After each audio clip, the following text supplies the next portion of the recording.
Good evening. This is the Greenfield Public Schools School Committee meeting. It's Wednesday, March 8th, 2023, 6 p.m. We're at the John Zahn Community Center, 35 Pleasant Street in Greenfield. This meeting is being recorded by GCTV and Secretary Ekstrom. Can I have a roll call, please? Yes. Member Deneve. Here. Secretary Ekstrom, I am here. Member Johnson-Masad. Here. Vice Chair Martini. Here. Chair Proietti. Here. Member Wall. Here. Mayor Wiedegardner. We are all here. Excuse me. I apologize. We are all here. Okay, great. We call the meeting to order at 6 p.m. And a couple of, I'd actually like a motion to, give me 1 second here. Budget update, is that supposed to be number 2? Sorry for the confusion. I'd like to entertain a motion for a couple of changes to the order of the agenda.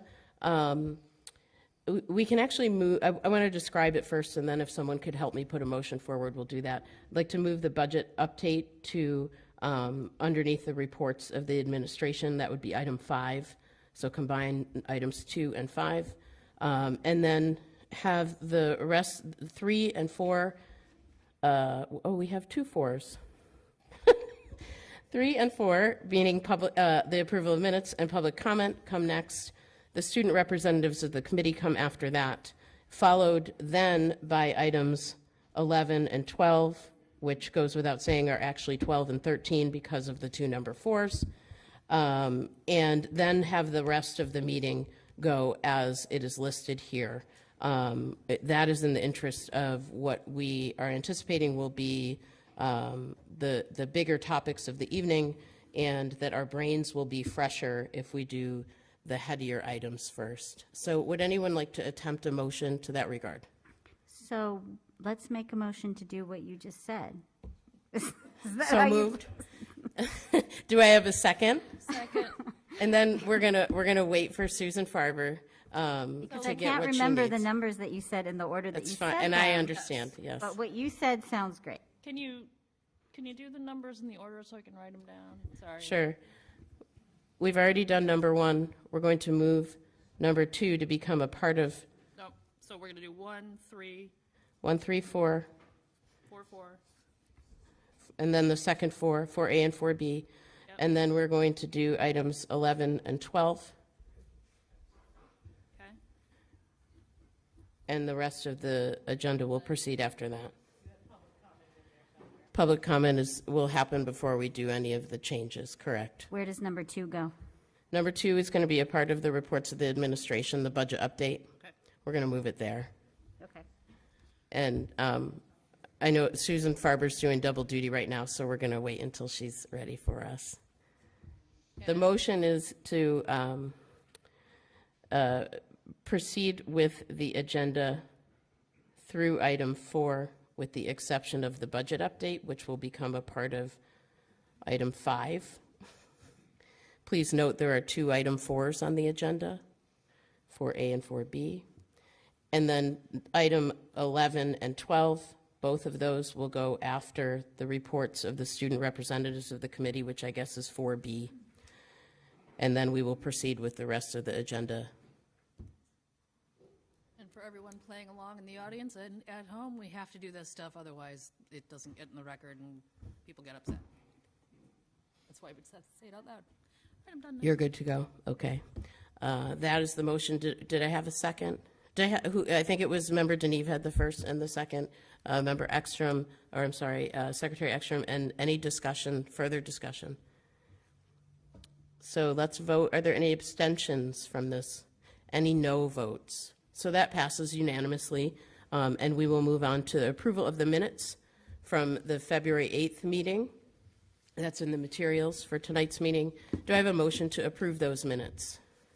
So moved? Was that Member Deneve? Yes. And a second?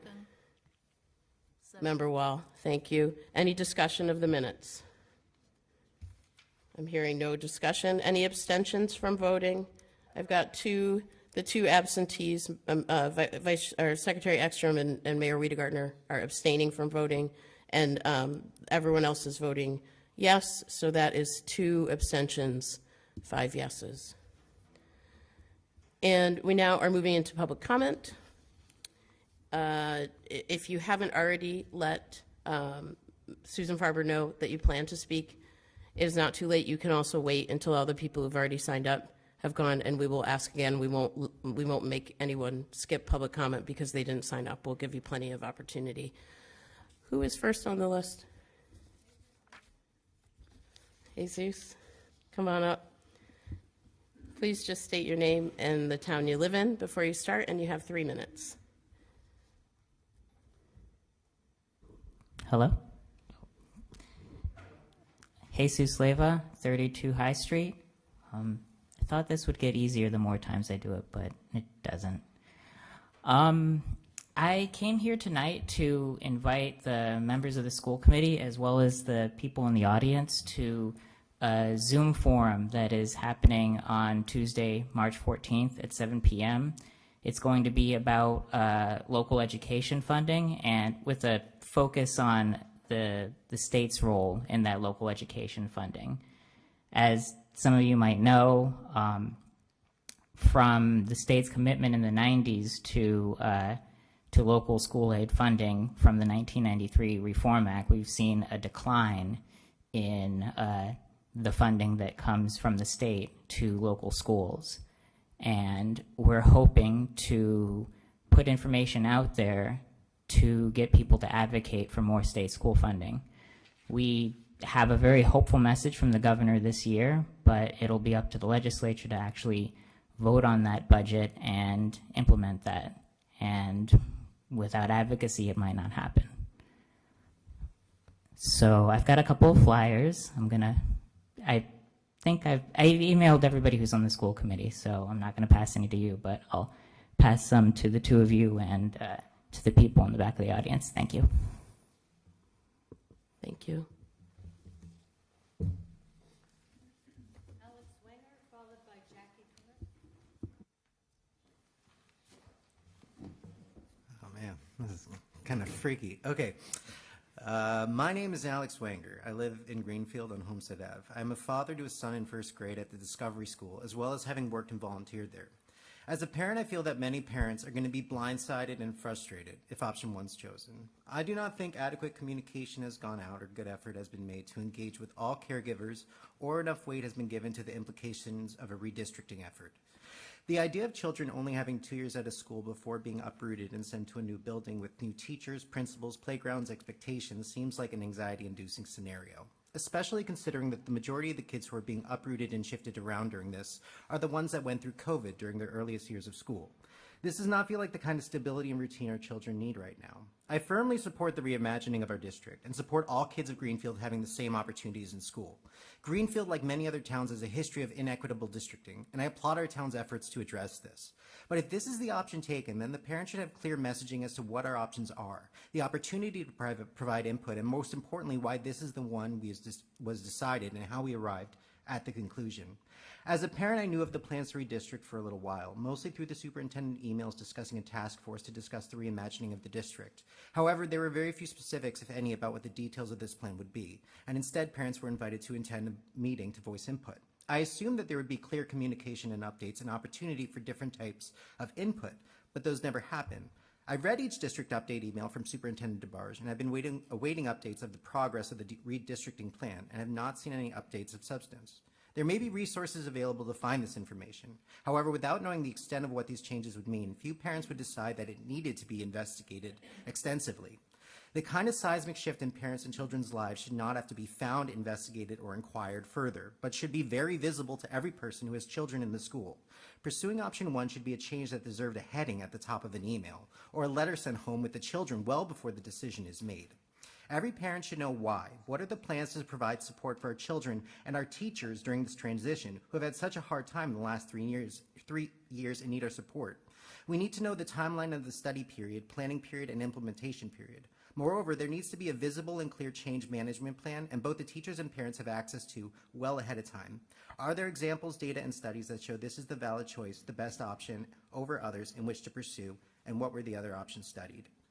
You have amazing teachers and children, and I just want to say it's been a real blessing working with them. And you've got a lot of really wonderful people here, and I hope we do the best for all of them. Thanks.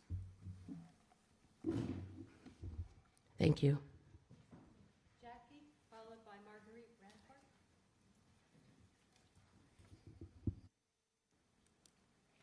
I will be very brief. I wanted State to- your name and your I guess, town right. first. Jackie Pinger, and I live in Brattleboro, Vermont. Thank you. This is my 14th year as an educator in Greenfield Public Schools. And I wanted to thank all of you for not voting on redistricting options tonight. It is my hope that more time and thought will go into this decision. In my opinion, option 1 is ill-advised at best. So much will be missed with the educators and children alike without the range of grade levels in one school. I'm convinced that another plan, other than the 4 presented, is possible if we work together and include all stakeholders. Thank you. Thank you. Michael is next. Hi, everybody. Marguerite Rancourt. I live in Greenfield, Mass. Normally, I like to talk out of my head, but I feel pretty strongly about this, so I'm going to read. As I've already shared with you in a letter to my objections to restructuring option 1, I want to publicly express I emphatically do not support this option. Please know I'm speaking tonight because I am passionate about education and Greenfield Public Schools. The human factor was not included in the study about restructuring our schools. I am looking at what is educationally and emotionally best for the students of Greenfield. Teachers' voices were not heard or considered as part of the study. So I'm going to share what I hope will help you to pause and consider before you proceed. Last spring, I had a family come to me and express sorrow about me not teaching their youngest child this year because they were afraid to not get a choice seat out of district for 5th grade. Then in the summer, I got a call from this family saying their child was adamant in her belief that I was the teacher for her, and they wanted to know if I would still be here this year because they wanted to honor their child's clear and strong convictions about having me as a teacher. Relationships we foster in our elementary schools are important and valuable and should not be underestimated for the power they have to support and increase students' learning and family engagement. I'm going to read an essay the student wrote last week in our new ELA curriculum because it's amazing. In response to the prompt, this is a prompt. Think about whether another person's view of you holds you back or makes you want to work harder and do more. Ms. Rancourt's view of me makes me feel safe to make mistakes. I used to shrug my shoulders and not believe in myself, but Ms. Rancourt made me realize mistakes are okay. Mistakes are here to help you learn. I thought math was cursed, so that I couldn't do it right, but I figured out it's not that I'm bad at math.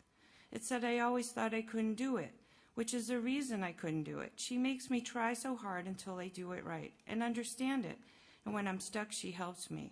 But she doesn't give me all the answers. She helps me so that I can do them by myself. She is an awesome teacher, and I'm so glad I got her. I wanted her to be my teacher for so long, and now that I have her, when the time comes, it will be so hard to leave her. So please tonight, hear our voices and consider how relationships we build in our elementary schools are special, important, how they foster positive experience for even the most anxious of learners, and how they help to keep families from leaving our district. Our elementary schools are a vital part of our community. Thank you. Thank you. Michael Mastrotaro. Did I said that right? Sorry. And then Luca. Just state your name, and you have 3 minutes. Hi, I'm Michael Mastertara. I live in Greenfield. Billie Jean King once said, if you're going to speak publicly, get comfortable with being uncomfortable. So here I am. I coached baseball for several years in this school system, and I'm trying to wrap my head around why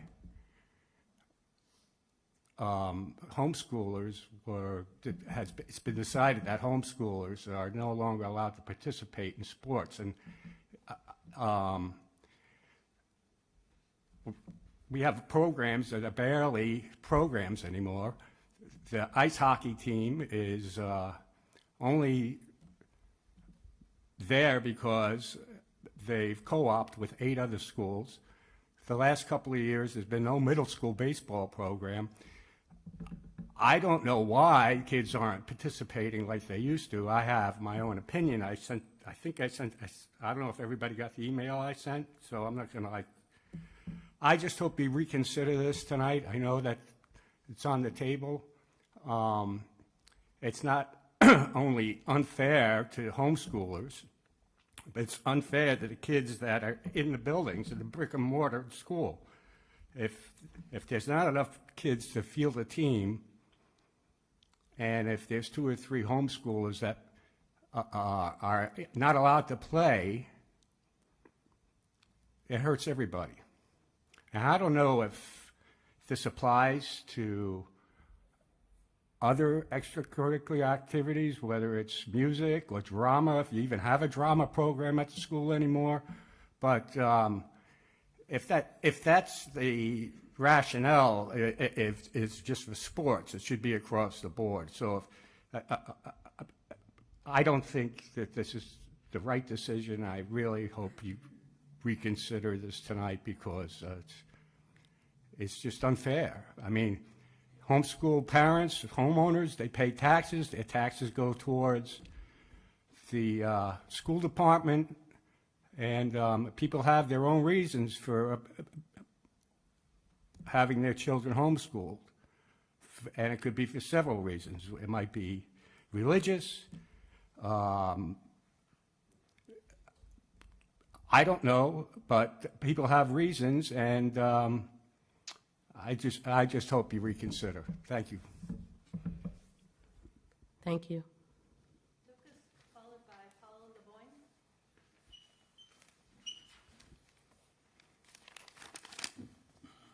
Hello. My name's Luke Martin. I live at 62 Haywood Street in Greenfield. I have 2 children who attend Greenfield schools, and I teach at the high school. I'm here to speak about the restructuring of Greenfield schools. I want to thank you firstly for hosting the parent forums. I think that's an important part of the process. I attended those parent forums, at least one of them. But my main question at the parent forums was, what do teachers think is best for students? I may be biased, but I believe we have over 100 experts in what works well with students day to day in classrooms. Some of these experts have taught for 20, 25, 30 years. What do they think is the best option? The answer I got was that step in the process is coming, and that information and feedback will be shared. At the last school committee meeting, it was stated that those meetings with teachers had been held, but I want to be clear about what those meetings looked like. Administrators came to a staff meeting, one at the high school, one at the middle, and I believe one for all the elementary schools. It's over 50 staff members present. We were presented with the 4 options. It was very clear which option was preferred, and we were asked if we had questions. That's not soliciting meaningful feedback. That is checking a box.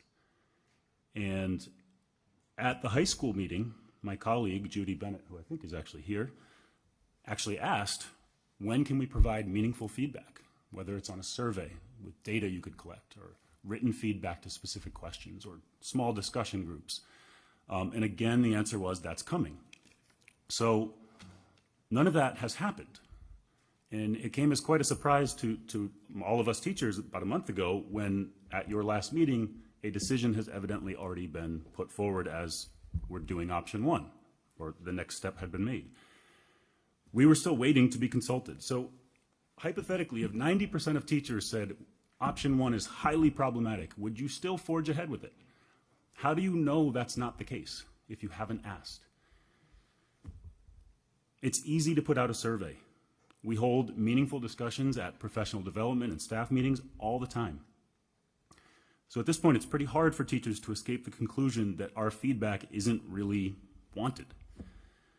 But I'm now speaking as a parent. not just as a teacher. I want that feedback. As a parent, I want to know what K through 5, K through 8 teachers think is the best option. What are the pros and cons beyond just the little one-page sheet that we saw that was not produced by teachers? Is option 1 a student-centered approach? Is it best for kids? You're poised to make a decision that will impact thousands of kids for years to come. And I'm wondering if you're really willing to do that without actually getting meaningful feedback from teachers that work in your district. So I don't want to come off as just complaining. I'll pose it as a question. When do we get a chance to have our voices heard and to provide real feedback on the options? Thank you. I will also please say I would also allow homeschooled kids to play sports. Now more than ever, we need kids engaged with their peers, active with their peers, and connected with their peers, particularly in the last 3 years since COVID. So I just want to put in a word for that as well. Thank you. Thank you. Paula, and then Wahab Minhas.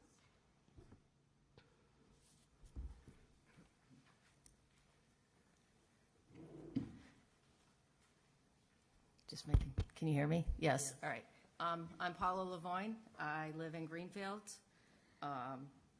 First thing I would like to say, I also agree that homeschool students should be able to play sports.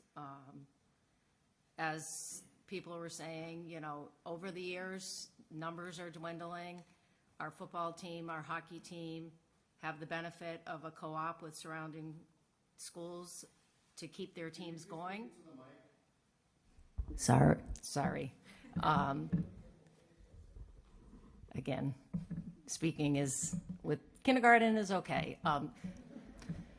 So I encourage all students to be able to play sports, and with the numbers seem to be declining every year at Greenfield High School, and I mean, not just there, but many surrounding schools. As you know, many of our students are successful in school because they have athletics.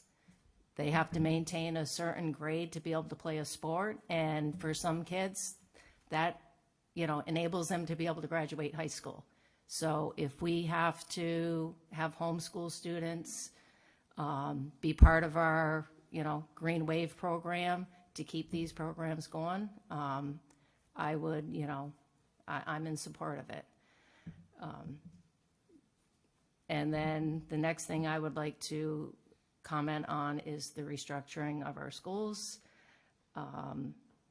As many people have already spoken, option 1 was not something I would recommend. I think there's so much benefit to having a K-5 school. The relationships you build with your students. I currently have a group of 4th graders that come in every morning. They're, you know, I know the reason why is they don't necessarily like going outside to recess. With that being said, there are students that I had when they were in kindergarten. They come in, they clean my tables, they put chairs down.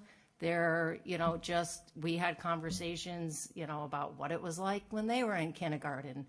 I happened to have a math test out. They asked if they could do my kindergarten math test. I said, sure, have at it.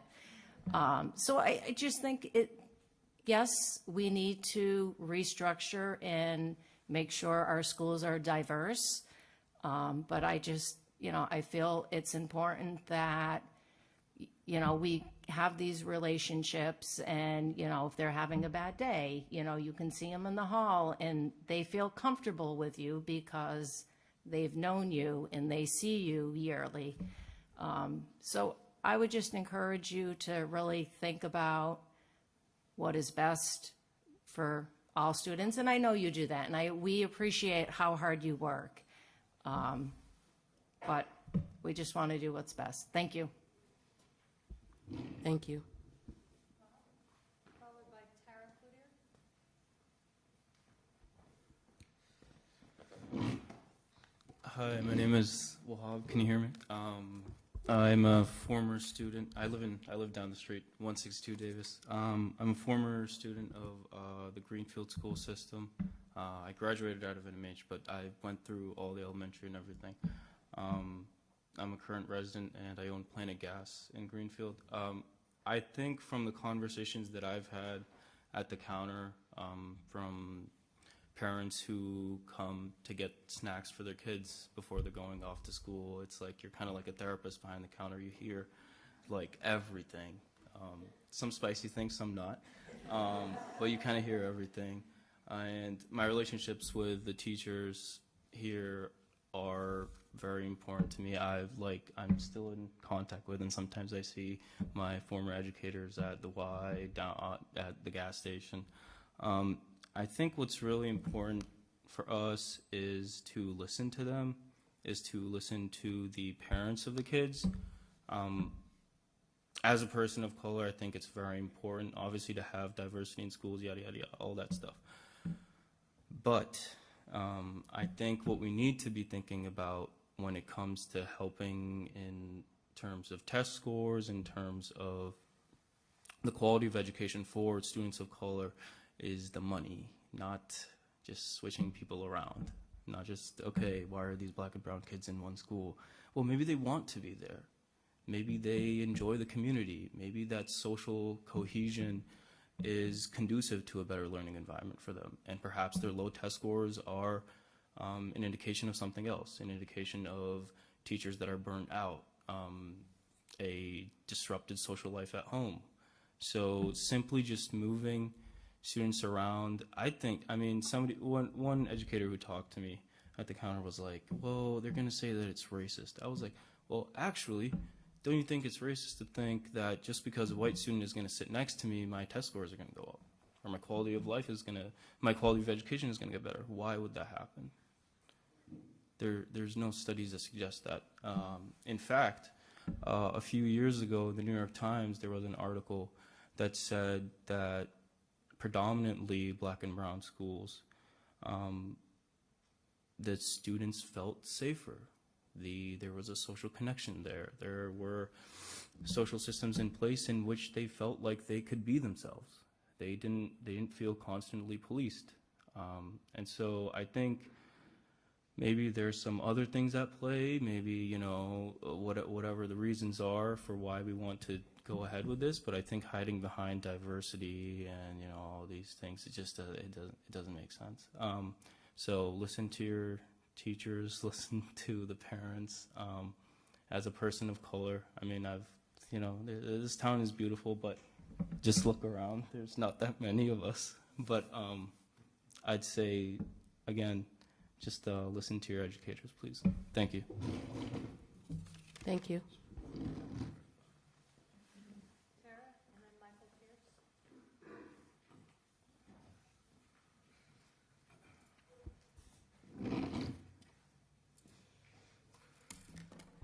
Hi, my name is Tara Cloutier. I am a Greenfield resident. I live at 255 Coleraine Road. I am a multi-generational family of athletes from Greenfield. Greenfield Public Schools, from my dad to everyone in my family pretty much. And my daughters are the most recent. They're seniors at GHS, and I can't imagine why we would consider excluding any kids from Greenfield from participating in sports at this time. Sports have done so much for my children, my family, and we can't field teams. We are co-oping with all the communities. We are allowing students from Gill, from Montague, from Northfield, I could go on, and how can we be saying no to any Greenfield kids? I don't get it. Please include Greenfield students, whether they're homeschooled or whatever their situation is. We don't have the right to judge how people are learning, but I know what they can learn from sports, and we should be including all of them. I would also like to address the Greenfield redistricting, and I would like to address this as the GEA Vice President, the Teachers Union Vice President. And I would like to say that the GEA does not endorse choice one, option one, and we don't feel that our voices have been heard. and teachers have been coming to us saying they were waiting for the survey or there's some sort of thing to give our opinions. We were told we would be given a voice in this process, and we were presented with information and we're not given any chance to express our opinions. And so we still wait for that to happen in this process. So please consult teachers. As Luke said, there's a lot of experts in this town who have not been asked about what's best. So thank you so much. Thank you. Michael and then Sean Pierce. And there's at least two other people who wanted to speak. There's many people who want to speak. If you can stop on your way to make sure I have your name correct. Hi, my name is Michael Pierce. I'm from Greenfield, Massachusetts, and I am a homeschooler. I've been playing baseball my whole life, and I only have 2 more years left of high school baseball. And I already had 1 year taken away from me because of COVID, and that would be 3 years of not playing baseball for Greenfield. And I was really hoping to play baseball in college for a good school, and that would be extremely hard if I didn't have these 2 years. So I don't really have that much to say, but I just wanted to say that. Thank you. Thank you, Michael.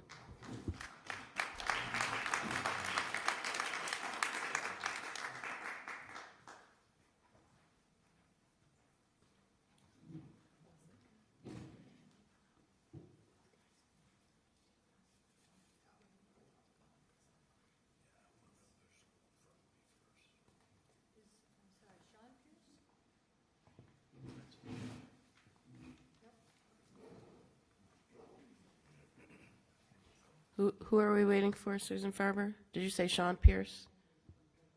Yeah. If you're Sean, you can come on up.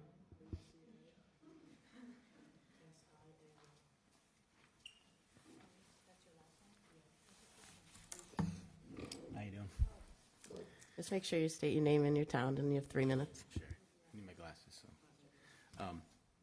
my name's Sean Pierce. I'm a resident of Greenfield. Good evening. I'm a resident of Greenfield, and I also own Pierce Brothers Coffee Roasters, a business that's been in town for over 25 years. My son, Michael Pierce, who you just heard speak, is a homeschooler and has been playing baseball with Greenfield since he's about 7th grade. Baseball starts next week with the high school team, and it pains me to think that he may not be able to play this season or at all. I do appreciate everything you do. It's tough being here each month, and I appreciate you hearing my comments. My son has grown up a lot through the years and is a fine, young, and caring man. He's a fierce leader and always looks out for his teammates, on and off the field. I've personally witnessed him defend kids younger than him when they were mistreated. He can't stand to see a kid mistreated, especially if they are vulnerable. He's got a huge heart. He's a leader and a mentor and would benefit any community or team that he's on. I feel that by allowing homeschoolers to participate in athletics or even grandfather them in would be sending a positive message to our community and our town. Again, I want to thank you for hearing my comments, and please vote to allow my son Michael to play these few remaining years, or to continue to play athletics at Greenfield High School. Thank you. Thank you. Luca, Paula Jackson.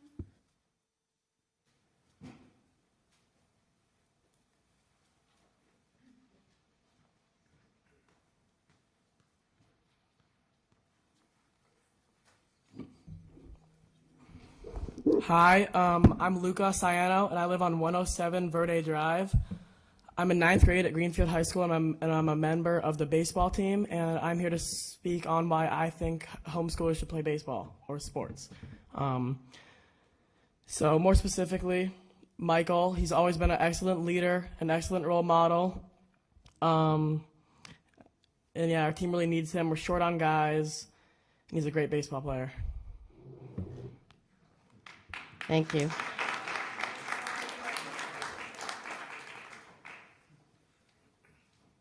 Jackson Campbell, followed by Rachel Sotter.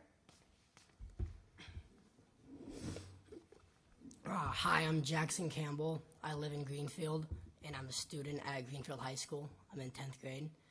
And not only do I think homeschoolers should be able to play Greenfield sports, but I have known Michael since I started playing Little League Baseball, and we've built a great friendship, and I know like his family and everyone around us. And to think that I'd play baseball without Michael is tough, and the team, and not only baseball, but I actually had 2 teammates on the soccer team this year, halfway through the season, be told that they could not finish it. So we went and played 2 games without them, and it was a struggle because we've built a team chemistry around those people, and just because they're homeschooled and don't go to Greenfield High School does not mean that they don't have impact on us. So that's why I think homeschoolers should be able to play Greenfield sports. Thank you. Thank you. Rachel Souter, followed by Rachel Mason. I promised my children I would have my cell phone by me at all times while I was at this meeting, so that's why that is there. I am so proud to see the youth of Greenfield coming out and speaking. Tell us who you are and where you live. Feeling. Oh, okay, Amy, fine. I am Rachel Sotter. I live at 12 Long Avenue here in Greenfield. This is very much stepping outside of my comfort zone, but that's okay. I'm here to speak about the strongly being opposed to option 1. I am opposing it as a mother, a Greenfield resident, and as a 3rd grade teacher at Four Corners. I think there's a lot of different directions that it can go with this, but I chose to focus on the aspect of teaching that I love most, which is the student-teacher connection. So I did some research, and I just have some bullet points on what the strong teacher-student relationship can do for a child. Increased engagement, strengthens academic achievements, reduces chronic absenteeism, increased development of self-worth, promotes self-motivation, improves student mental health, strengthens self-regulation skills, improves goal-making skills, stronger social-emotional learning, and students who have had a meaningful connection with a teacher are more likely to form stronger, more meaningful connections as adults. And that was a study that just came out in comparison to stronger relationships that teens have with their peers and with their teachers, that the teacher-student relationship led to a stronger adulthood than having peers a strong relationship with their peers. So new research that was just published by the American Psychological Association, excuse me, I am nervous. Teens who have good supportive relationships with their teachers enjoy better health as adults. I strongly oppose this option. I would most likely be looking to leave the town of Greenfield as a resident and as a school teacher because I can see the future and it doesn't look good under this option. I ask that you really think about the mental health in particular of students in this post-pandemic world and the impact that it can have of seeing the same familiar faces in the hallway. I also speak about the idea of the students who I think would be impacted most, which would be our low-income residents, particularly students of color as well. And I also just want to say that it was my child that wrote that essay. I moved to Greenfield Schools teaching after being in Amherst for 16 years because I wanted to walk to school with my children. And it's been a glorious run of about 7 years, and that's about to end. I had a very negative experience with my now 6th grader as she transitioned to Greenfield Middle Schools, which caused us to pull out of the district and put her into Coleraine. Now I have a student who is very excited to go to middle school, and I'm supporting that. But my daughter Esme, who's in Marguerite's class, really self-advocated and said that she was refusing to leave the district until she had Marguerite Rancourt as a teacher. That speaks a lot about Marguerite, but we have many other wonderful teachers. And I think we just need to pay attention to the fact that kids come in as kindergartners and they're looking around and they want to see representation, but they also are looking to form really vital relationships that will impact them their whole lives as they go on to build relationships of their own post-elementary school. So let's please consider other options than option one. Thank you. Thank you. Rachel, and then Adam McBain. Good evening. I'm Rachel Mason. I'm a Greenfield resident. I believe any kid who wants to play sports should be allowed to play sports. But I'm here to talk about the restructuring of schools. I'm speaking tonight as the free adoptive foster parent of 2 children who would be entering kindergarten, not this coming fall, but the following one. In other words, the first year that a new system theoretically could go into effect. And I'd like to say that even though pedagogically, as a former educator myself, I strongly support the idea of moving the 5th grade back to the elementary schools and moving 8th grade out of the high school. I don't think that there has been enough outreach to parents. It sounds like there hasn't been enough outreach to teachers as well. And I want to specifically advocate for parents of the youngest children, the ones who aren't in school right now. I've had conversations recently with a number of other parents of preschool students who have no idea that this is under consideration. And these are parents who feel like they know what school their kid would be going to, either this coming fall or the next year, parents of current 3- and 4-year-olds. So they've been missed somehow in this process. I learned about the meetings in the fall from Facebook, but not everybody's on Facebook. I attended one of the meetings in the fall. I felt like a lot of information was missing from those meetings, such as how transportation would work, what the costs were going to be, what the costs would be for the options that were ruled out supposedly because of costs. That is to say that the options of opening up another school or adding on to current schools. I felt like those were just dismissed out of hand as, oh, that would be too expensive and we don't have the money to borrow right now, or don't have the ability to borrow money right now. Feels a little short-sighted. We might not have that ability right now, but if it's what's in the best interest of our students in the long run, that might be worth waiting for. So I feel like the meetings in the fall were not informative enough, and I feel like there was at least one segment of the population of parents who were left out of the process. I do have a suggestion for how to reach those parents, which is to say that somehow the town knows who has these up-and-coming kids, because I got a letter about registration for AEL. Whatever list that was, send out a letter to all those parents and just inform them of, hey, this is under consideration and we would love more input. Thank you. Thank you. Anna, and then Coach Sue.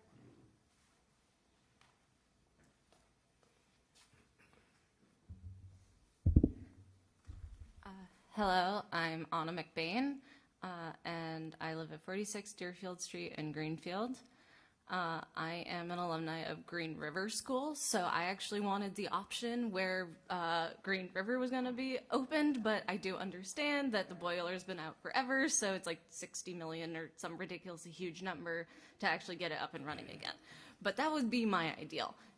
But everybody's been talking about the continuity, and I want to talk about that as well, because at Green River, we were our own mini microcosm because we were on a completely different curricula than the rest of the district used. So we were a very tight-knit group, and from the time that we were 4.5, 5 years old and we were down in Miss Kaminsky's room with the turtles, to when, we were already looking forward to when we'd be in 5th grade and we would get to do the bridge test, and in 4th grade when we would get to do the medieval feast, and in 1st grade when we'd get to do the Egyptian walk.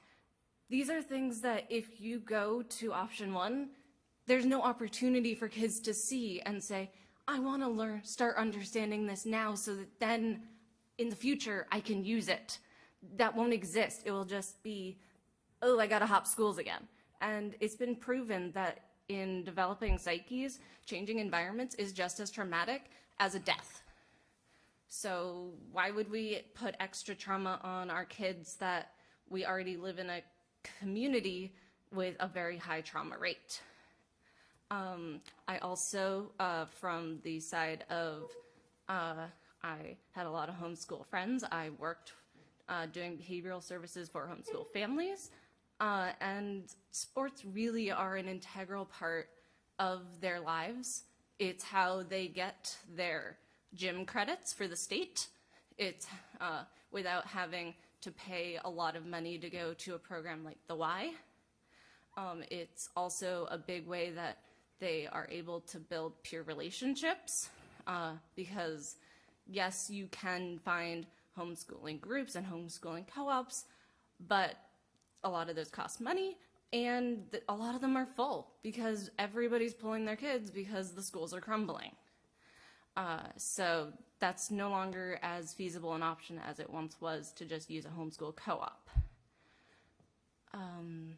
So again, I really think that we need to do a redistricting option where it's K through 5, 6 through 8, 9 through 12. Thank you. Oh, and homeschoolers need to play sports. Thank you.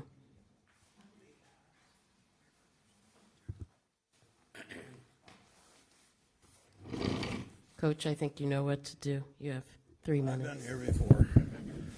Tom Schustek, born and raised in Greenfield, resident of Greenfield. I'm going to date myself here, class of 1964. I know I'm an old coot. This is my 3rd time coming before you folks, and I'm only here because I feel it's very important that kids are allowed to participate in whatever the extracurricular activity is that they want to. And down the road is really where I think kids that are involved in all these programs really benefit and grow. I could call kids up here for the last X number of years, one behind the other, and a line would go to Main Street, and they would tell you how these programs have impacted their lives. And I'm not going to repeat a lot of what has been said because I think it's very important. We recently just got a message from an ex-graduate who lives in Southwick, and they went through exactly what we're going through right now. And it took the community to convince the school committee that not allowing them to participate was wrong, and they reversed their decision. One last thing. A 3 weeks ago, I was watching World News. As you know, it can be very depressing at times. And during the program, it says, stay tuned for a program it's a moving program. What it was it was a varsity basketball high school program. And there was a young man who was physically disabled to the point where he couldn't play the sport full time, but he wanted to be the manager of the team. So as a freshman, he became the manager of the team. This being his senior year, just before they went out to warm up, coaches in the locker room talking to the team, he calls this young man up and says, I'm going to give you a uniform tonight and you're going to dress, of which he did. They went out, it being senior night, they announced all the seniors. They announced him, he got standing ovation. And it didn't even end there. I thought that was the end of it. Next thing I know, They show the game going on. The last closing minutes, this coach puts this kid in. One of his teammates passes him the ball, and he throws up this three-pointer, and it goes in. And the crowd went crazy. Both teams surrounded the kid, gave him a hug, high fives, all that stuff. And I'm sitting there thinking, what if this little young man had been denied the opportunity of that experience and memory? So please, really consider your vote. Your vote. Thank you.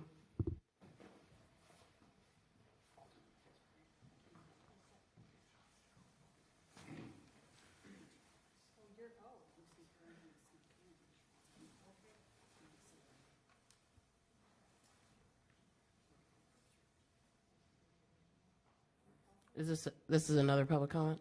Yeah? I'll be quick. Oh, the mic's on and everything. Look at that. Your name and where you live, and you have 3 minutes. Melissa Webb. I live at 44 Grove Street in Greenfield.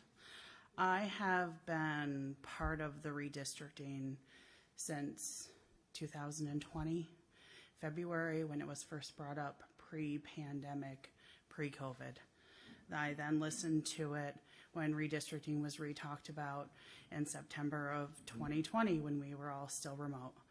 I've been to every meeting. I've been to every public meeting. I've seen parent input. I've talked to parents. I will agree, I've heard that the way it was handled at the high school, middle school was not very effective, but I will say I know as a person who has a child in 4th grade going to 5th grade, I personally am not thrilled because she has not had any social interactions with any other 4th grade besides her school. And that scares me because it's already a challenging time. I do not love option 1. I don't hate option 1 because I know something needs to change and I know something drastic needs to change. We've tried redistricting multiple times and it has never worked. It always ends up the same way it is. I know that the model for AEL, the pre-K all in one building, does work.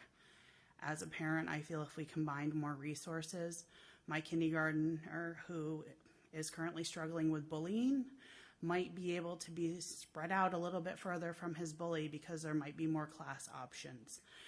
You know, that my daughter who, you know, struggles with reading, maybe, you know, there'll be more 4th graders who are like her and will be able to help her.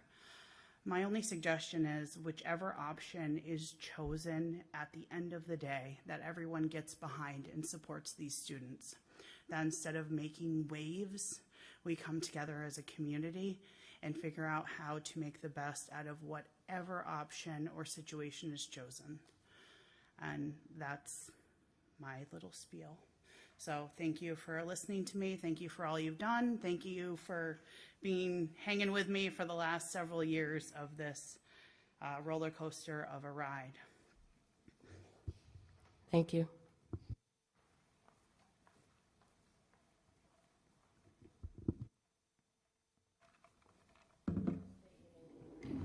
State your name and where you live. You have 3 minutes. My name is Sarah Rashad. I live in Greenfield, Massachusetts. I'm here, first off, I would like to thank you all. I'm here to talk about the redistricting. I also just want to say briefly, in a time where we're speaking about redistricting and increasing access and equity, it feels like it's contradictory why we are also excluding members of our public in our community from participating in sports. That's strange to me. Yeah, on the issue of redistricting, I too have been a part of it since February 2020. I feel like option 1, there's a lot that we can pick apart with it. It's not my favorite either, but I feel like from the feedback we did get with parents and teachers and just statistically, the longer we can keep our kids in elementary school, the projection of them actually graduating much higher. yeah, it's not the best option, but I feel like from the feedback we did get, it seems to be the most equitable. Also, I would like to speak to the funding currently. We are seeing that the two schools that happen to be the most diverse and also the most economically challenged receive less funding than one of the schools that is not as diverse and the student body not as economically challenged. This would address that. It would really help to keep the funding and also align the curriculum better. I know that that's been something we've focused on as a community. I don't see why we are still having inequities in terms of our funding and how we can have a stable curriculum across our education as it is right now in our elementary schools if there's a disparity in funding. I do want to commend you all. I think that you guys did a really good job of trying to get these surveys out and trying to get public comment and communication from our community members. And yeah, maybe there were some hiccups and some stuff that could be reworked. I also think that there's still time. So I would like the community to know I don't think anybody's rushing to something. And yeah, okay, thanks. Thank you. Is there anyone else for public comment? Okay. Going once, going twice. We're going to move on. We will take at this time the report from our substitute student representatives. We have Tristan and Lillian here tonight. What is the big thing that has taken Nate and Shane away from us? Are they gone for the same reason? Do you know? Yeah, so actually I was going to go into it with our... Oh, go ahead then. So, I'll leave it to you both. Go ahead. 12 members from our school, our student council, are currently on a big trip to Hyannis as a part to bond with other councils. So that's where Shane and Nate went. They went on that trip. We submitted applications for many awards. Hopefully we will be able to share the success we get at our next meeting. 5 of those students who went on that trip will be leading workshops at that trip, so that's pretty cool. We are getting ready for Bleacher Wars and Spring Olympics in the gym on March 24th. We are also looking forward to our regional conference of the Student Council in April. The GHS Key Club is working to bring back, is this on? Oh, okay. Try just pulling it a little closer. Is it? I would even go a little closer than what you're doing. Yeah. Don't be afraid of it. All right. The GHS Key Club is working to bring back the Sandy Hook Promise See Something, Say Something program to GHS during the month of March. Through awareness of activities and all school training, students will be allowed to students will learn how to see the warning signs when someone is at risk of harming themselves or others, to act immediately and to say something to a trusted adult. The art of being helpful and taking care of each other. On to our athletics. Winter sports have just been completed. Our ice hockey team won a Western Mass Class C championship and lost in the first round of the Division V MIAA state championship. Our boys basketball team made it to the Sweet 16. It was a great season. Spring sports start March 20th. Get the schedules on arbiterlive.com, and we hope to see you at a few of those events. Go Green Wave. Spectrum is excited to be leading a workshop at the Diversity, Equity, and Inclusion Youth Summit at GCC next week. About 10 students will be attending and sharing ideas and resources with youth from around the region. Oh, that's mine. The French Club continues to prepare for the 27th annual Taste of World Cultures in conjunction with the Spanish Club. We are also excited for our trip to Quebec and Montreal, which is about a month away. The library has been busy with lots of learning, including French classes researching French-speaking countries, 8th graders learning about the Dewey Decimal System, and the Advanced European History Class Enlightenment Salon.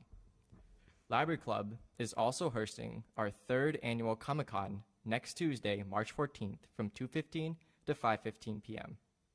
This event empowers students to present to their peers about topics that interest them, including croquet, James Bond, anime, drawing, and Dungeons & Dragons. We will also be having a few faculty and guest presenters, a cosplay fashion show, and a fandom trivia contest.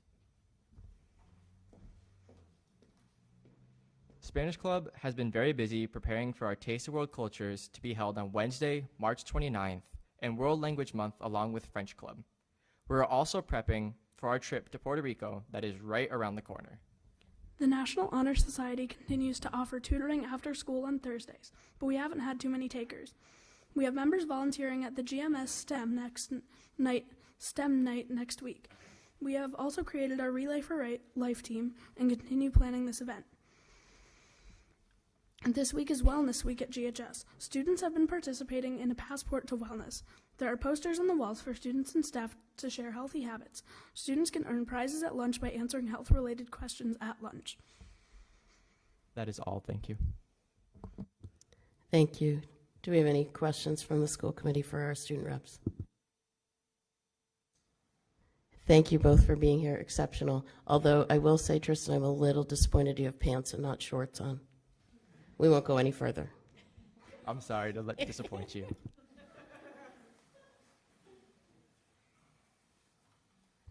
Okay, so as we voted at the beginning of the meeting, we'll move now into the discussion around the homeschool policy.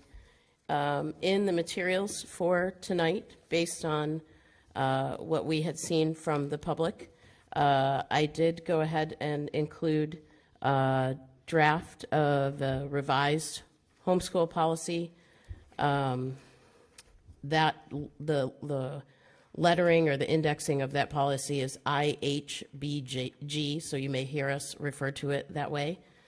I would open the discussion at this point with a motion to amend the existing homeschool policy, IHBG, as presented in the provided draft policy, to expressly allow for extracurricular participation from homeschool students. Do I have a motion to that effect? So moved. And a second. And discussion. Can I offer a friendly amendment, just because Susan Farber's asked that we kind of make our motions about policies with kind of set language that we kind of have. Please, go ahead. So are we hoping to amend this on an emergency basis or on a first reading? I think we should amend it as a, I mean, I guess it's an emergency basis. Amend it, and we've already, in terms of the project that the policy committee is undertaking with reviewing all of our policies, I believe this section of the manual has already been completed. Is that correct?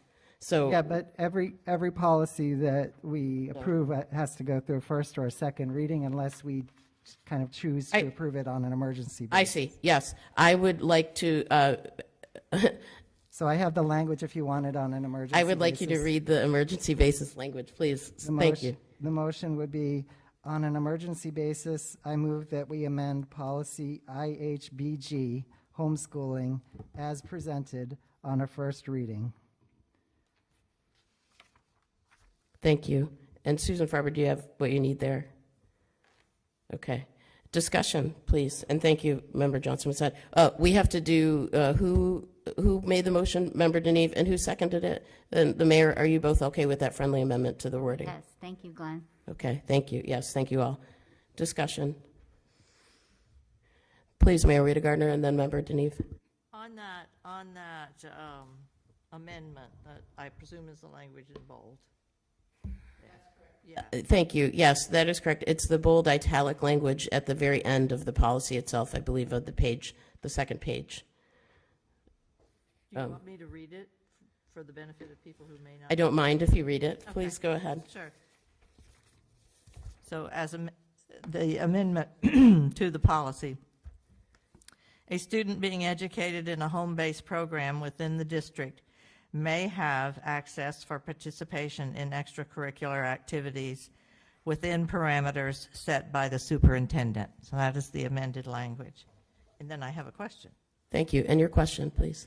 What is meant by that last phrase, within parameters set by the superintendent? Sure. What is an example of a parameter?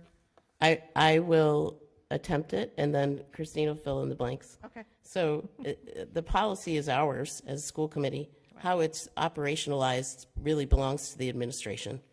And so there may be a requirement that a family go through a process to confirm that they live in Greenfield.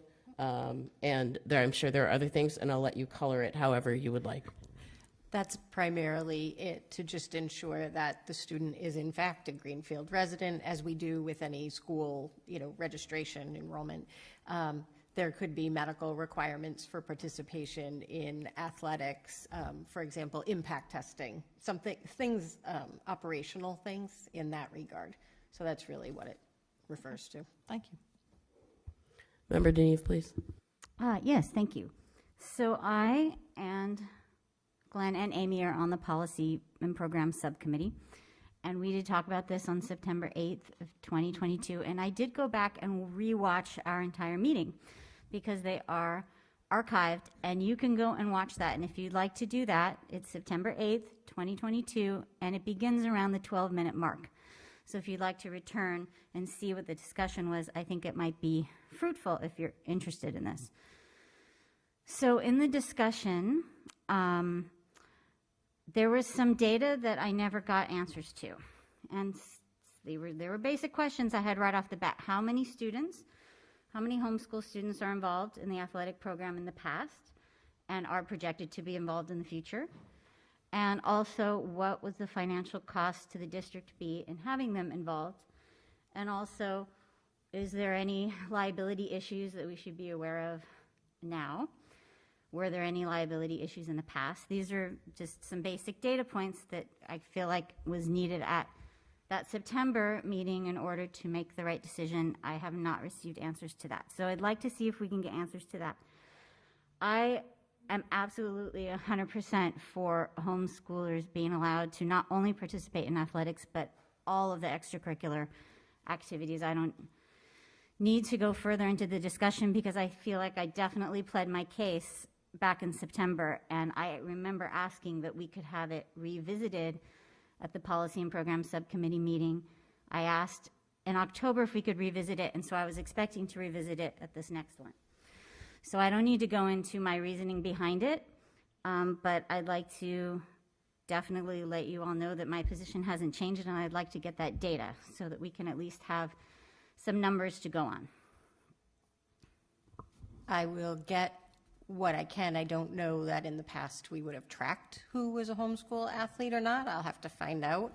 What I can tell you in terms of cost, the cost for a homeschooled student to participate in an athletic opportunity is no different from a student who's attending. For example, if a student who's on the football team, it costs the district money to recondition helmets. That cost is the same regardless of where the student attends. So what I can share is that I did check with the athletic director, who said that we've not cut any athletes from any teams in about the last 15 years. So that is a positive. I can certainly ask if we've tracked enrollment data in terms of our athletes, regardless, about whether they were homeschooled or not. I don't know that off the top of my head. And in terms of future, that would really depend on who expressed an interest in playing. Certainly, looking at the current teams, we could anticipate continued participation, but future, we'd have to wait until the season were to come up so that they could register.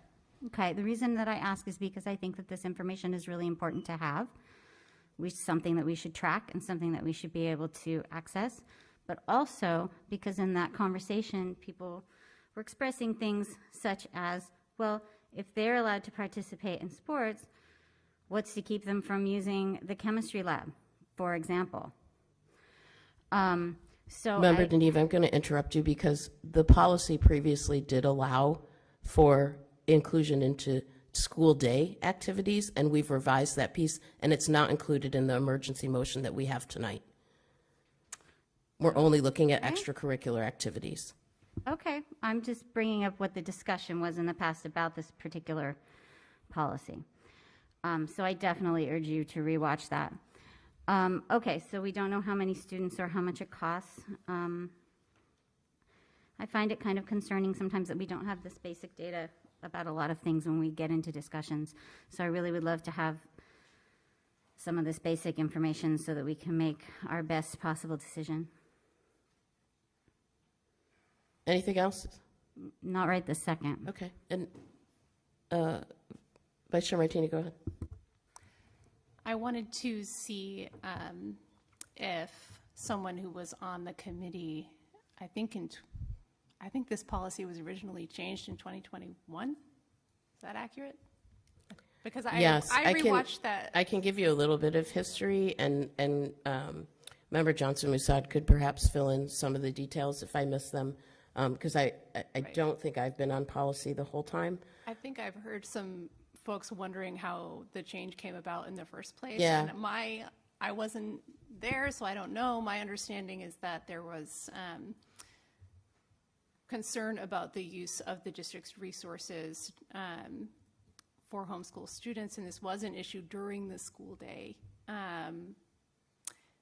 And I think there's a differentiation that can be made there, but I wondered if someone could just kind of give a nutshell of how it came about. Sure. So Secretary Ekstrom and I did go back after last month's regular meeting, and the interest in making this change kind of came up again, and looked at the chronology of events. And the first change, or maybe it was the first read, did happen in October of 21, and that would have been just a couple of months after we hired Superintendent DeBarge, and also just a couple of months after our major transition of permanent superintendent. And you may remember we had an interim superintendent for a period of months, approximately February of 2021 to August of 2021. And that interim superintendent did an audit of our policies at that time to make sure that our policies included ones that were the expectation from the state as well as MASC that we have on the books. And a number of policies were updated at that time.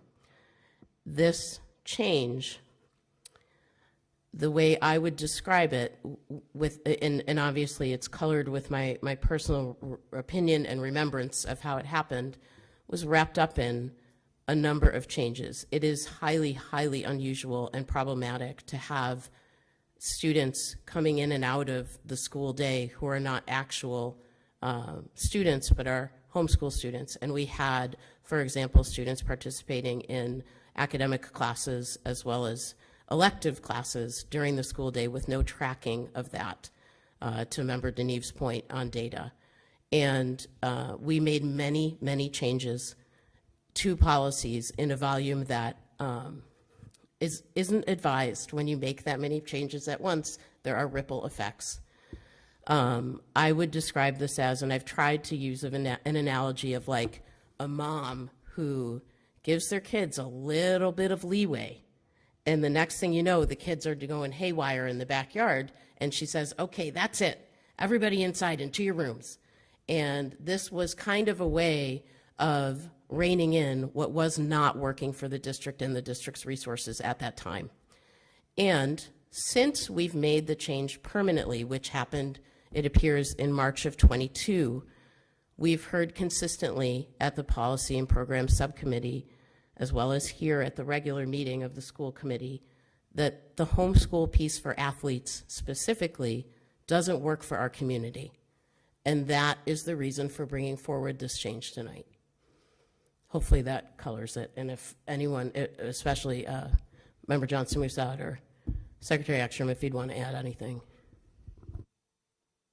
I do, just because I think there's, you okay? Okay, thank you. I think it's also important to remember, for better or worse, we also had a pandemic going on, and allowing people in and out of the schools was a matter of health concern as well. And Amy and I have a number of anecdotal conversations, and even when she and I were looking at this, we were both kind of like, well, that's just, why would we do that? That doesn't make any sense whatsoever. There must be something more going on here that we're just not remembering. And so we did go back and have to look through everything and relive some less than fun times for teachers and school and students and parents and school committees and everyone else on the planet. And so I fully agree in that when we did this, it was an attempt to try to put constraints around something that was foreign to everyone on the planet, and try to put some order and be conscious of the health of our students and you know, the amount of contact that they would have with each other and things like that. I can't imagine even just in my own conversations with my own within my own head of no, we should not let people participate in sports. That would be ridiculous. That isn't how I work. So I think that it was a culmination of a number of things, the perfect storm, and unfortunately here we are today. Member Johnson-Musad, would you add anything? Yeah, whatever you'd like to say. Not so much about the history of it, but just my own thoughts. I think that the most valuable thing I really heard today was that for the students at the Greenfield schools, it's valuable to have the homeschool students there to contribute to the teams. And I think that was something I wasn't aware of when we moved on this policy. So I really appreciate the community's feedback on that. For folks who do choose to homeschool, I feel that there are pros and cons that you take when you make a choice not to be a part of the Greenfield Public Schools and not to come to school. And so I sort of feel like that is a little bit of a different issue. I'm not sure that homeschool students should necessarily be entitled to be able to kind of pick and choose what they want from the Greenfield Public Schools. And I think that was what we were trying to address as you talked about, Amy, that it was causing a kind of an administrative burden and some concerns. And I still am curious about how some of those things would be handled. For example, I don't know what happens in terms of if there's misbehavior on a school team and there's a mix of students who are homeschoolers and students who are our own, what happens in terms of discipline, that's a question that I have about this, but overall I think I hear and understand now the benefit that having homeschoolers gives to the students at our actual schools, and if the superintendent thinks that there are ways to accommodate that, then I think that I'm in support of it. Thank you. Mayor Rita Gardner, please. I'd like to follow on with that comment. It's good to have a long memory. Yay, senior 64 Tom. So I have gone back in my mind as I have read through all of the emails that have come in to the time when I was on the school committee before in the late 90s. And both of my children came up through the Greenfield schools. My son graduated in '85.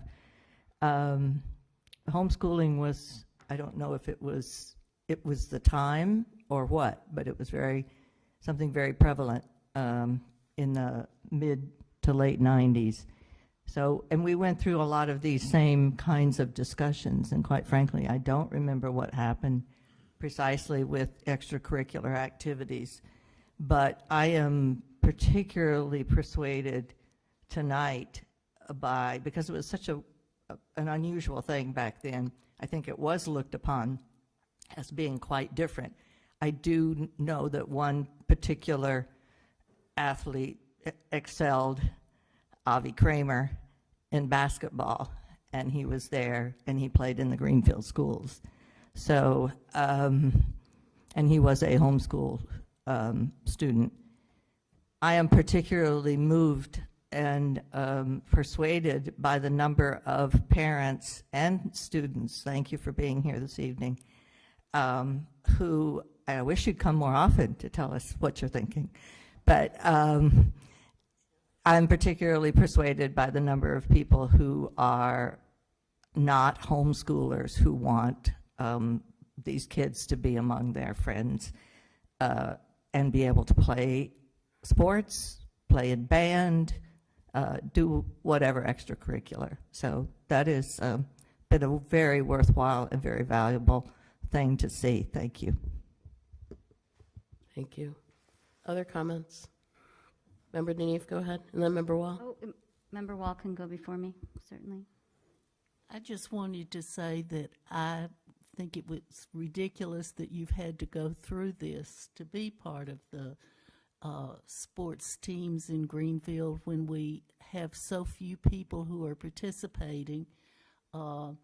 And I'm sorry you had to go through so much hoopla and so many letter writing campaigns to get your point across, but I support you 100% in participating in extracurricular activities as a homeschool child. Thank you. Go ahead, Member Deneve. Thank you, Member Wall. You really nailed it. And I'm so glad that you all came here. I honestly was losing sleep after the September meeting. I knew exactly in the September meeting that it was about athletics. I never thought it was about anything else. We heard from the parents, we heard from the coach, we knew it was about athletics. So I'm the one who voted for it.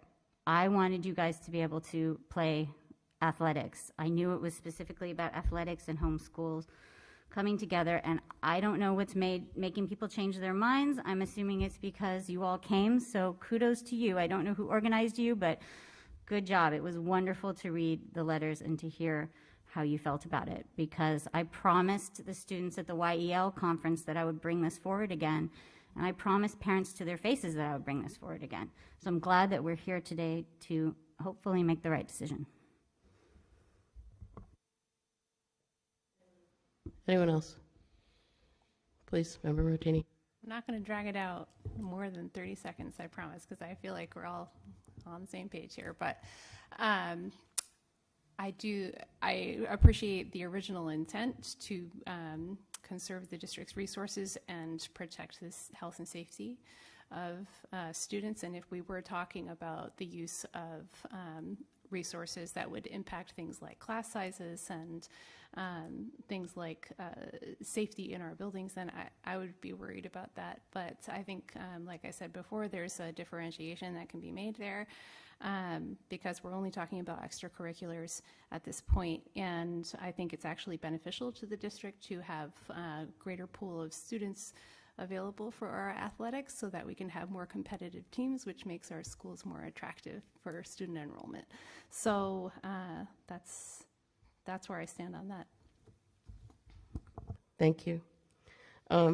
Anyone else? I just have a couple of things. Okay.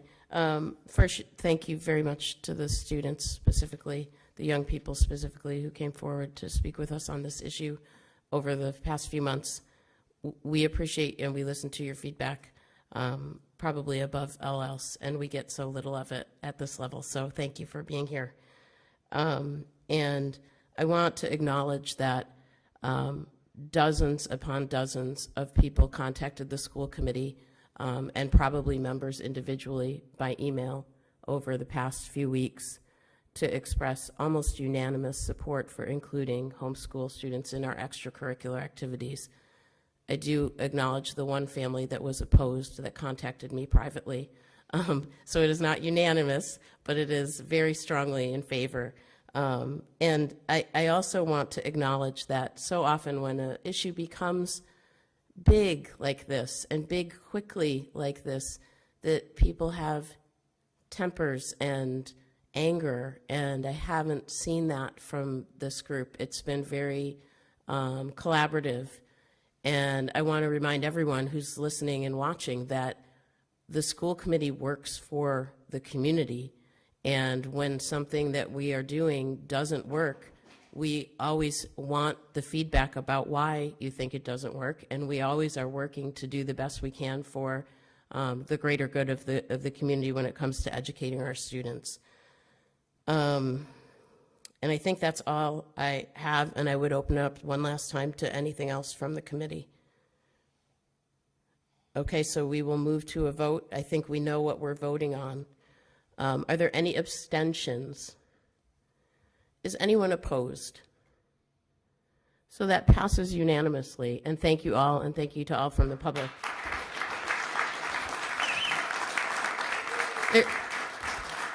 I like to say there's no clapping at boring meetings. But thank you all for doing what you did to make this work. And we'll move on to our follow-up discussion on the redistricting and what we're calling the re-envisioning of the school facilities. I want to introduce a couple of points that I hope will become clear as we move forward with this. And the first and the most important thing is that this is an ongoing process. This is a major process.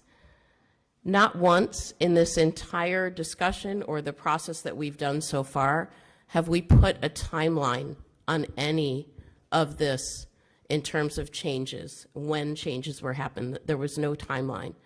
And I like to say about processes and systems that when you make change, you have to start somewhere. And we started somewhere. We got a professional, we got consultants to come in. I will say probably until the end of my time on the school committee that the $17,000 we spent on the NESDEC report on enrollment and facilities is the best $17,000 this school district has spent in a really long time. We got a lot of bang for our buck. Those options that everyone has been talking about came from the recommendations of that report. And that is where we started in terms of collecting feedback. We heard from members of the subcommittee on redistricting and members of the school committee how important it was not only to collect feedback from all of our stakeholders, which we have thus far tried very hard to do, but also to bring those meetings out into places rather than forcing people to come to us. We did meetings at Greenfield Gardens, we did meetings at Leiden Woods and Oak Courts. Someone from the subcommittee would have to remind me, I think it was a half a dozen different meetings for the community on the topic. And I think that if I didn't make it clear last month, that's definitely a function of we don't usually have, or at least haven't under my experience as chair, a big project like this come from a subcommittee to the school committee very often. And there were probably a few things that we could have discussed outward and openly a lot better when we first started talking about this as a full school committee last month, because I want you to also understand that those redistricting meetings, only the subcommittee, so that is it Elizabeth, Glenn, and Jean? Is that right? Those three members are the only ones that went to those meetings, and that is an open meeting law requirement because they are the subcommittee. If the whole school committee is there, it then becomes a school committee meeting. If even a fourth member is there, it becomes a full school committee meeting, and that isn't what we're advertising, and it's not how our structure is designed. So last month is the first time that we ever saw it and discussed it as a full school committee. And we did talk about taking a vote on the different options last month. And everyone, at least verbally, I don't think we took an official vote, but we were like, no, we're not voting on an actual option right now. It's too soon. We have barely even discussed this. And we voted on, I believe, 2 things that were related to information gathering, something about transportation, information gathering on transportation, and we were directing the superintendent to do that. And then some information gathering around Green River School. Is that, okay, those were the 2 things we voted on. Get us some information, Superintendent DeBarge, on these 2 things, because everything in the NESDEC report, everything that we know about an enrollment, our enrollment says it's going to be really hard to justify at our current funding levels keeping Green River School as a school. You just cannot justify it based on the numbers of students. And transportation, when you change the configuration of schools, obviously transportation needs and costs are going to change. The incremental pieces of this work are the most important parts. And we are not at any point required to stick with one of the 4 options as is and go forward with that. What we are trying to do is start somewhere. And what I've said is we may end up at the end of all of this having a combination of 1 or 2 or 3 options based on what we learn as we try to move forward and we try to look at implementing certain pieces of this. Just like our homeschool policy piece, we want something that works for the community. We want something that is driven by equity and access. And I think we've talked about those pieces the most, and that is the most important piece. And so that's my introduction. I don't know, Superintendent DeBarge, do you want to give us some information now about the process? What I can give you is what information we have to this point about the 2 pieces you asked me to gather information about. So one, on Green River, the biggest question is, we know the quote for doing the HVAC system is approximately $1 million. Like that's been something that was well established prior to me getting there.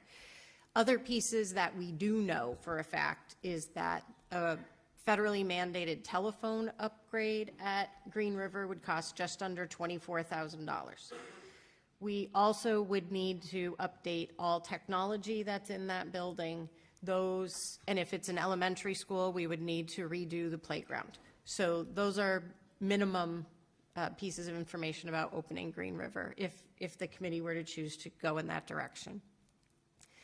The converse is if the committee chooses to make a permanent decision about Green River, the first question that there was is, do we have to pay back money that was taken as part of the MSBA loan to do the roof and the windows? So today I got the 50-page original document that was signed by Mayor Martin around getting those MSBA funds. I haven't read all 50 pages yet. So at this point, we know there are some identified costs to open it, and we know we have to figure out if there's a cost to close it.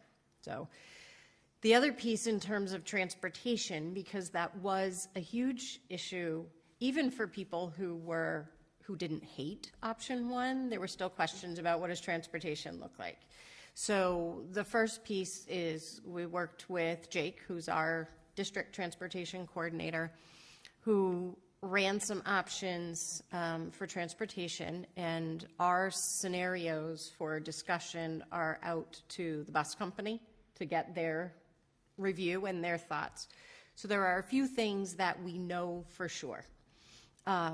What we know is that in all likelihood, if we were to go to option 1, we would have to extend the drop-off time in the morning by about 10 minutes, and then dismissal would take about 10 minutes longer, because each bus would do a neighborhood, potentially, would do a neighborhood and then drop off at 3 schools. So that would take some additional time, especially if you're talking about our youngest students all getting on and off the same buses. So that is one factor. We believe that parents could travel that same route within the expanded drop-off time. But again, that's what we know based on the beginning review of transportation factors. There is potential that we would need to hire an additional crossing guard and potentially an additional bus monitor based on the current numbers of students that we have that would be routed onto particular buses. So there is potentially some additional cost that seems likely. We are waiting to get a review from Kosmeskis before we go much further. So theoretically, it could be done. It would have some impact on time. We believe we would have to extend the workday for some people to supervise students during that extended drop-off and extended dismissal, because they would be coming at a longer period of time, so that there is some potential. We discussed the potential in the morning of being able to utilize our morning before school care at all 3 elementaries, but there likely would be some financial impact for increased staff to supervise our students. So that's the beginning of looking at the transportation. We did discuss that it would be beneficial for this process for the committee to review the current transportation policy to ensure that we want to stay with the walking versus bus pickup distance. I think that would be helpful for the subcommittee first to look at, and then the full committee just to review and make sure that that's something that is framed the way that you'd like it to be framed, because if there are changes to that, it could impact the transportation structure. So we do bus some students that are less than what the distance is by policy, but that's really around like safe sidewalks from their residence to the schools. So, it appears that if we were to do transportation, it would be feasible, but with those impacts. And again, I expect to have additional information when Kosmeskis is able to review that in more depth. Thank you. I'm not entirely sure how to organize this, and I would ask that Member Wall, as chair of the committee, if you want to jump in at any point, please feel free. But I'm looking for us to just have a discussion about the pieces of this and how we move forward that are top of mind for any of you.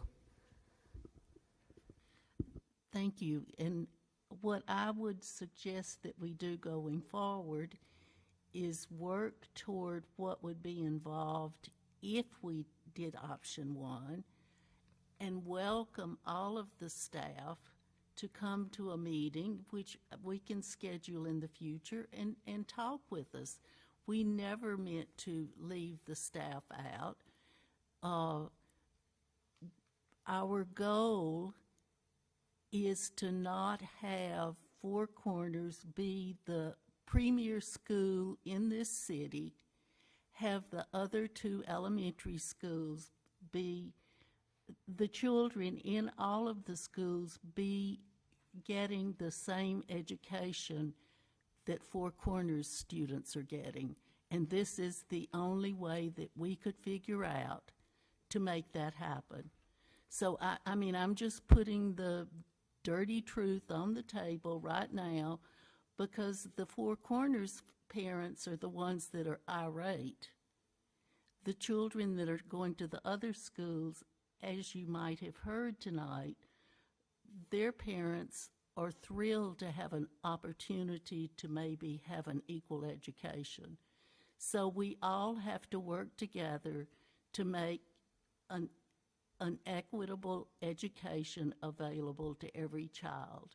We do not have to make a decision tonight to choose an option, but what we're working toward is making sure that one school is not better than the other 2. So we welcome feedback, we can set up meetings.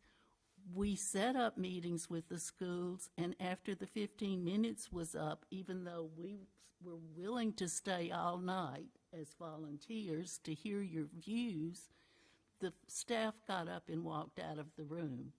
So I'm sorry, I can't, I listened to you all through this process, and I now need you to listen to me. I don't know why you couldn't stay and talk. We would like to have a meeting where you can say everything you want to, because we need to make sure every child is getting the same skill set from the staff that the students at Four Corners are getting.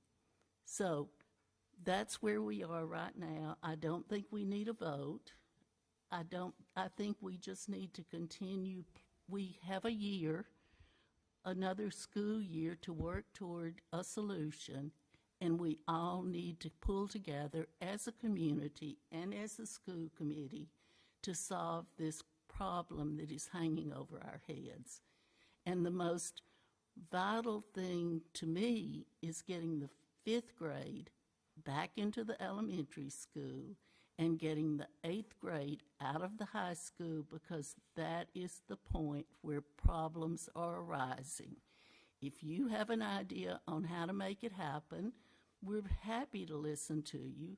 This was what the $17,000 study came up with, because we can't even get the $1 million heating system in Green River. You say we dismiss the cost, but we've been trying for how many years? At least 4. Yeah. At least 4. To get a $1 million heating system put in Green River so we could open it back up and have grades K through 5. And it's more complicated than even a $1 million heating system, as you heard from the superintendent. So I'm ready to get off my soapbox, but that's where we are. The superintendent has asked to make additional comments, and then I'll open it back up to the school committee folks. One of the things that I think we need to do regarding any of these options, which we haven't done yet, so we don't even know if any of these options are viable in terms of space. So we first had to look at transportation. We're not asking for staff detailed input on option 1 because we don't know if it's even going to work yet. There's not really much to say if we can't get the transportation arranged. It comes off the table. We don't have much to ask if we don't have enough rooms in a building for the actual kids that have to go to those buildings. We haven't even had the opportunity to do any of that yet. The first thing we need to know is from the school committee, I need to know, what do you think you want to pursue? If the school committee said to me, we want to look at construction across all 3 schools, then my tasks would be very different than what they are now. I would have to look at engineering studies and loan options and all of that. What they've asked me to do is start looking at feasibility of implementation of an option. That's all we're doing. I could have come back and said we need 8 more buses for option 1, and that wouldn't work. So right now we're just getting information. I believe you mentioned early on at the beginning there wasn't much data. You're right, there wasn't, because we hadn't done any of the detail work. So that's the process we're doing now, is literally the administrators are figuring out, can we operationalize any of this? And when we get to actual choices that could be operationalized, then we'll need a lot of input about, are we missing something? Does this work? What does this time look like?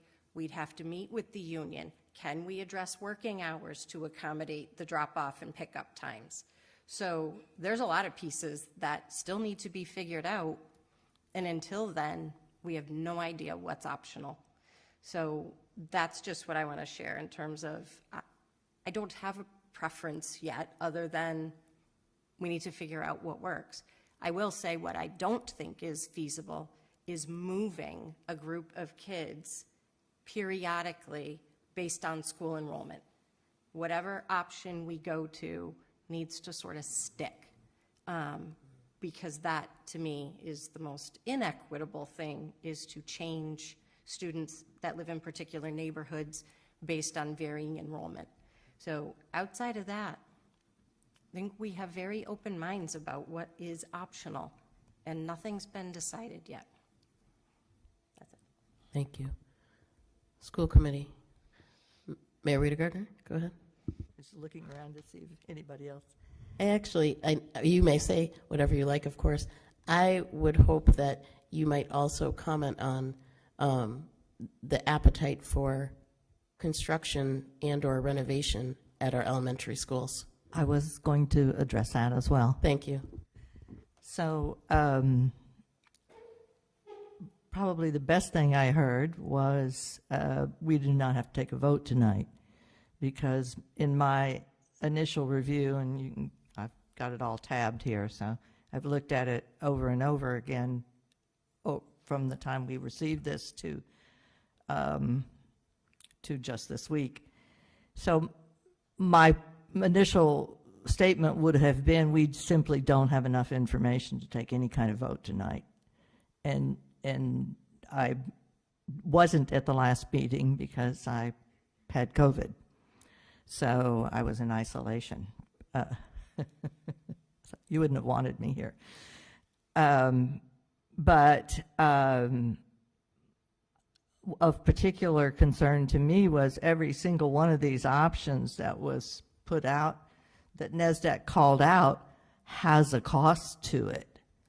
And a couple of them, you know, that they offered, and it wasn't really clear because they didn't offer it on each one, was what it would cost, you know, that there would be a cost to adding on to a school, if you could even do that.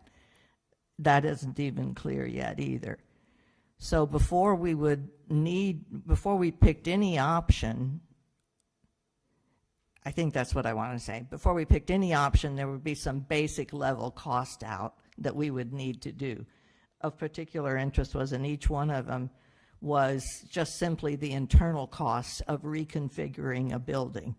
So I think we have to have a better idea. We may have to narrow it down to 1 or 3 options and cast off the others. So the most significant cost would be to add on to a building or whatever we might end up doing, including Green River School. So the way it works is, I think you would have to plan. Someone said this evening, it might have been the young woman named Anna, can't remember, a lot of people spoke.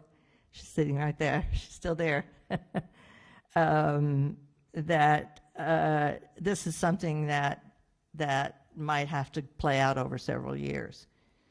And the reason that would happen, anything we would have to do for construction would have to play out over several years, because it'd have to be added to the capital plan for the city. Nothing says the school committee can't also the school system, along with help, I would hope, from the school committee, can't undertake yet another big chore, which is to come up with that 5-year capital plan so that it can be eased into the city's 5-year capital plan, because you have a spot there, you know you do. And for a variety of reasons in the last 3 or 4 years, some things have fallen apart. And we're just now sort of getting in that flow of being able to look at the future and try to put the past aside. So I would encourage us to certainly also, along with costing out transportation, also cost out what some of the significant costs, both internally within each school that we might choose to be a part of the reorganization. But as we look forward, what do we need to do? We've seen our enrollment go down considerably. Maybe in the numbers, I look back at them in light of what we now know are the enrollment numbers for this year. there was no way to know when they did this how accurate that would be. But those things fluctuate. We might have a small spike, but we do know that it will take a few years just to get back the students that we've lost. So I think that I don't have a particular preference for any one of these. I haven't made up my mind yet, probably because I don't have enough information, but I am very committed to the fact that we do need to get the 5th grade back in elementary school and then the 8th grade in middle school. That I am, so I think we would start with that parameter as well.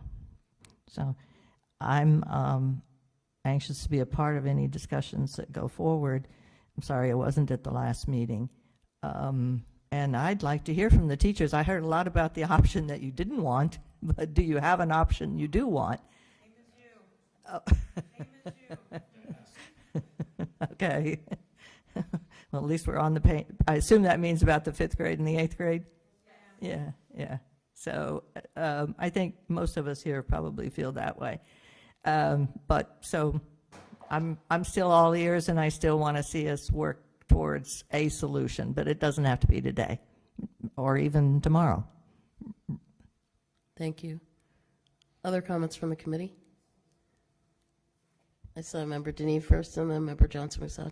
I'd just like to say that I'd love, if any staff or parent wants to send their feelings about it, if they feel like we didn't hear them at the 6 meetings, please send it in. Like, no one sent me an email about it. I'd love to hear their thoughts and their feelings about it. And if it's an issue of privacy or what have you, you want to be anonymous, that would be great. I just love to hear from somebody. I haven't received one email about it, other than just how they felt about option 1. You did get an email from Marguerite Rancourt. I did about option 1, but I haven't heard anybody talk to us about other option possibilities. That's what I would like to hear about, because people have said, well, then maybe there's other ideas. Maybe if we, don't look at just option 1 through 4, maybe we can talk about other things. Multiple people have said that, and I'm sitting there thinking, ooh, I hope somebody emails some other ideas. So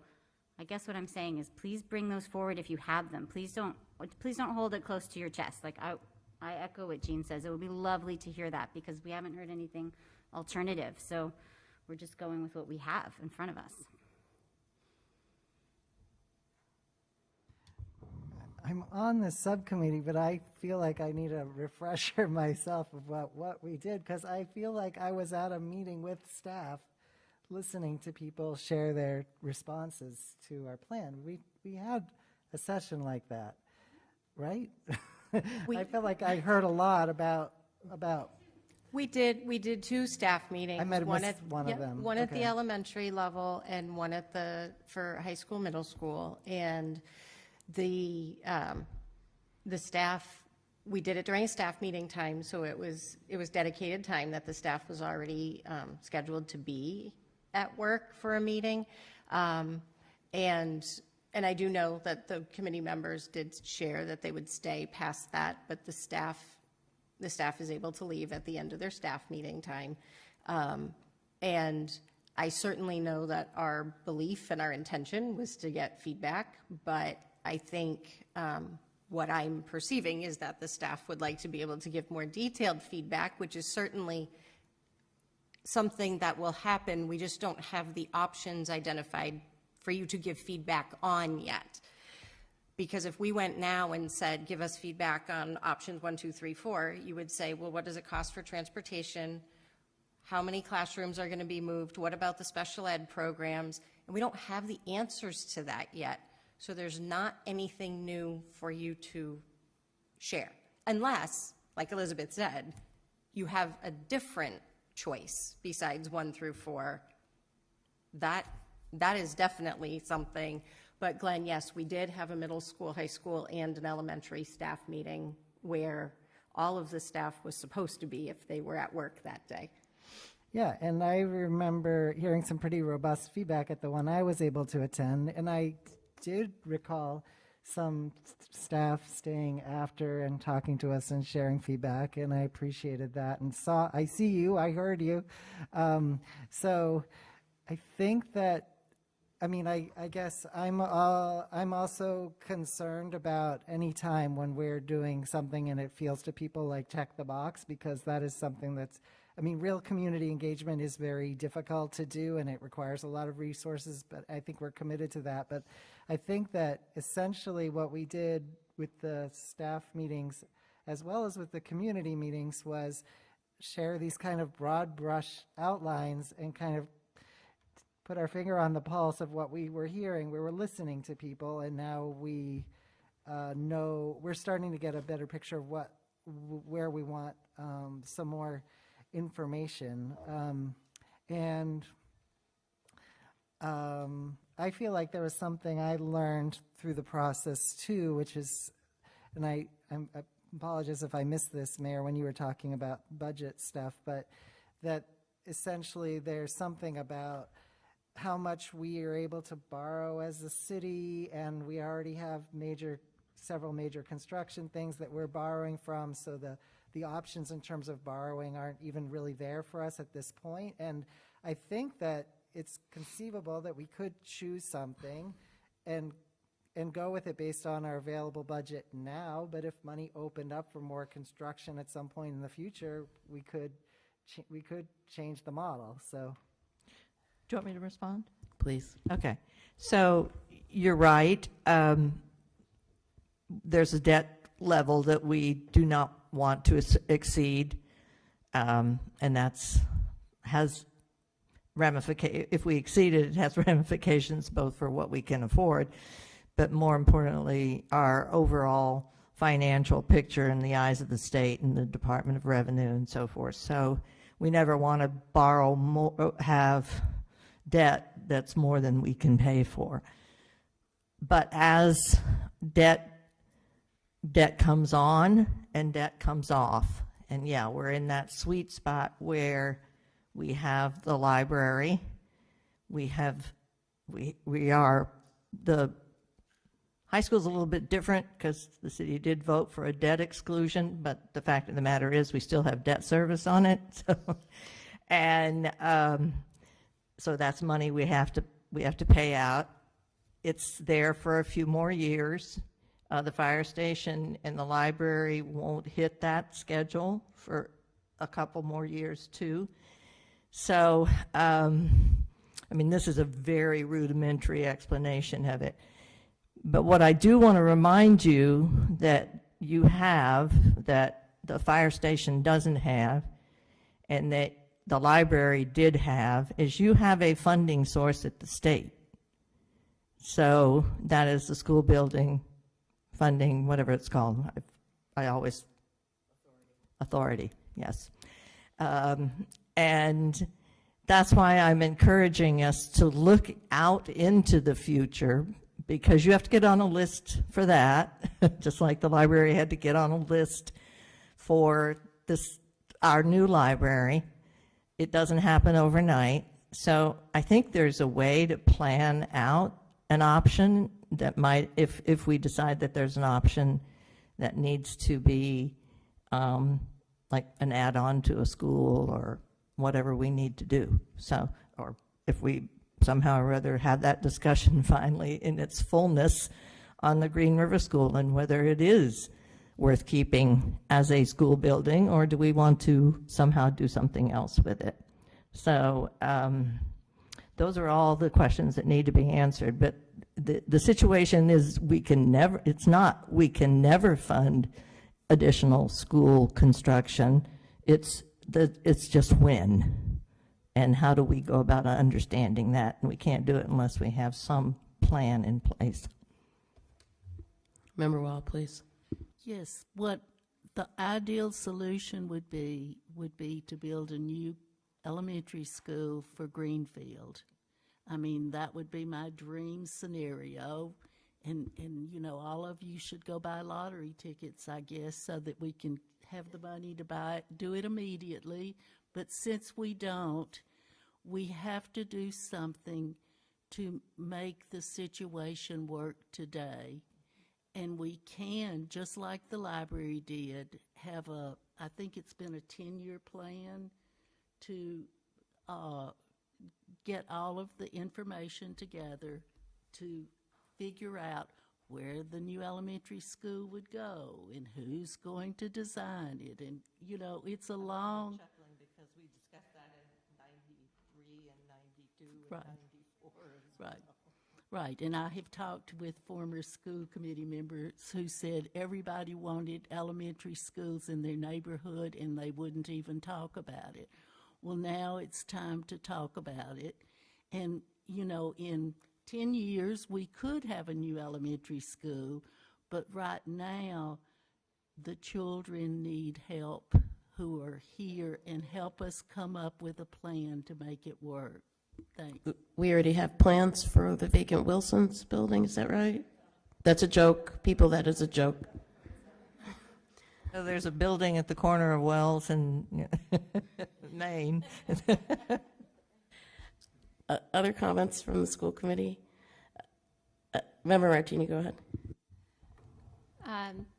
I appreciate what you were just saying, Member Wall, because the idea of building one elementary school for Greenfield is something that has been in my mind throughout this discussion. I do think it's what needs to happen, and there does need to be something set on the horizon as a goal for that, or it won't happen. And I think that what we need to be taking on ourselves is concurrent planning. We need to be working towards the prize, which is how I view that. But we, at the same time, need to be dealing with the problems that we have at hand right now. I do not want to lose sight of what is happening to our fifth graders when they are transitioning to the middle school. There are multiple huge downsides and pitfalls to them. And I think it's a significant issue impacting our enrollment. As a parent in the district with a kiddo in elementary right now, it's a serious consideration for me as to whether I want to or feel safe about sending my future 10-year-old into that transition and environment. I don't want this to go out indefinitely. I know that we've said that there isn't a timeline, which is good for the ability to continue to gather information and do a better job at assigning importance to meaningful feedback that people obviously want to provide. But I kind of want to have a timeline because we can't just keep kicking this down the road. I would like to have a better idea of when we will gather what types of information and when we will narrow down the options, which I also think was a great suggestion. I think the mayor said that. So that we can have some kind of forward movement here and not just stagnate. Thank you.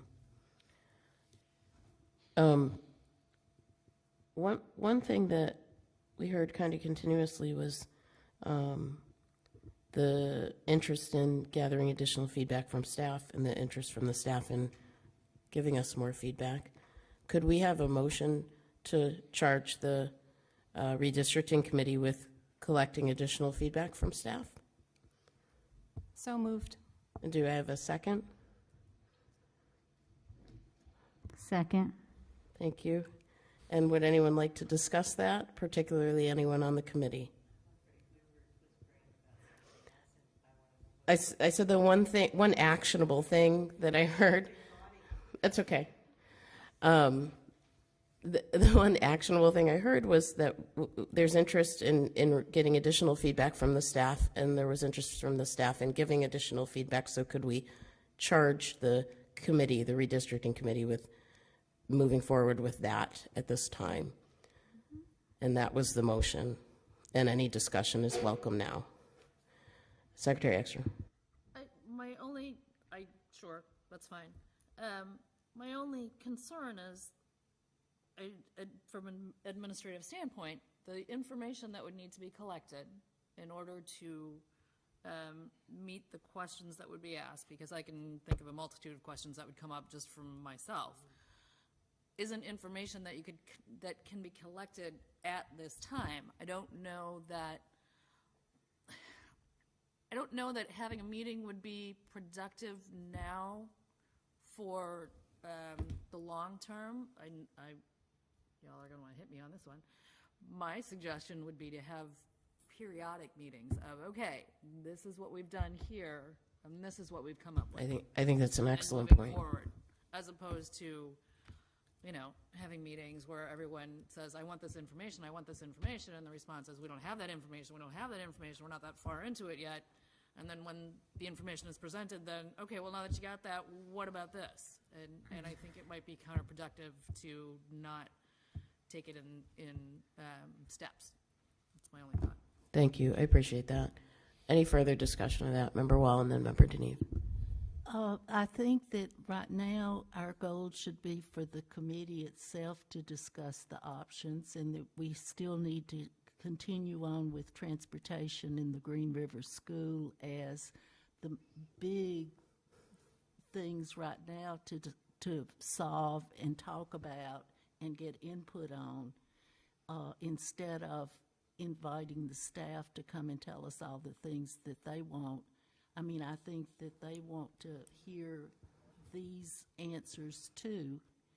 And we welcome your input always. So and thank you for all you have sent us so far. We're not trying to cram anything down your throats, and we totally have no intention of implementing anything before the end of the next school year. So we have lots of talking time if you'll just work with us. Member Deneve, go ahead, and then Member Johnson, we saw. I have to agree with Member Ekstrom and Member Wall about this. As wonderful as it is to have lots of meetings, and I hope to have lots more meetings about it, I am hoping that we can get together and vote to empower the superintendent to go on more exploratory missions about other options, because one thing that I learned real quickly is that we had questions with no answers. And getting the answers are not as easy as you might think. It's not just you don't just ask Google what to do with the Green River School. You have to email someone who then says no, and then you email somebody else who then says no, and they tell you to email somebody else, and then eventually you email the right person, and maybe you get a response, and it's just a whole progression of difficulty. So it's going to take us a while to gather all the information, but eventually I feel like I can envision us having, in the future, when we have information to impart and information to gather, maybe having some small group discussion meetings, as was mentioned in public comment. Maybe we could even do it on Zoom, where we can talk specifically and in depth with educators who have ideas about it when we have information to give.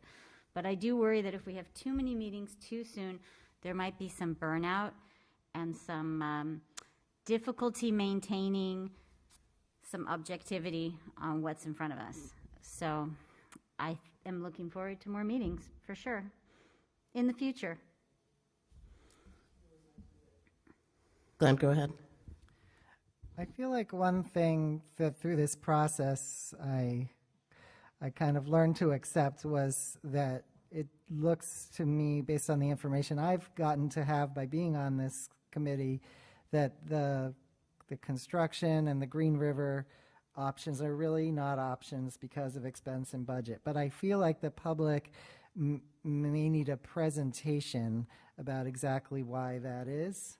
And I think that would be really useful for us to work on as a project to have at this school committee. Like if we're saying we don't think we can because budget and because of loans and things like that, this is exactly why we think that is. And then I think we could, as a committee, just vote to take those off the list, because if they're not possibilities, they're not possibilities.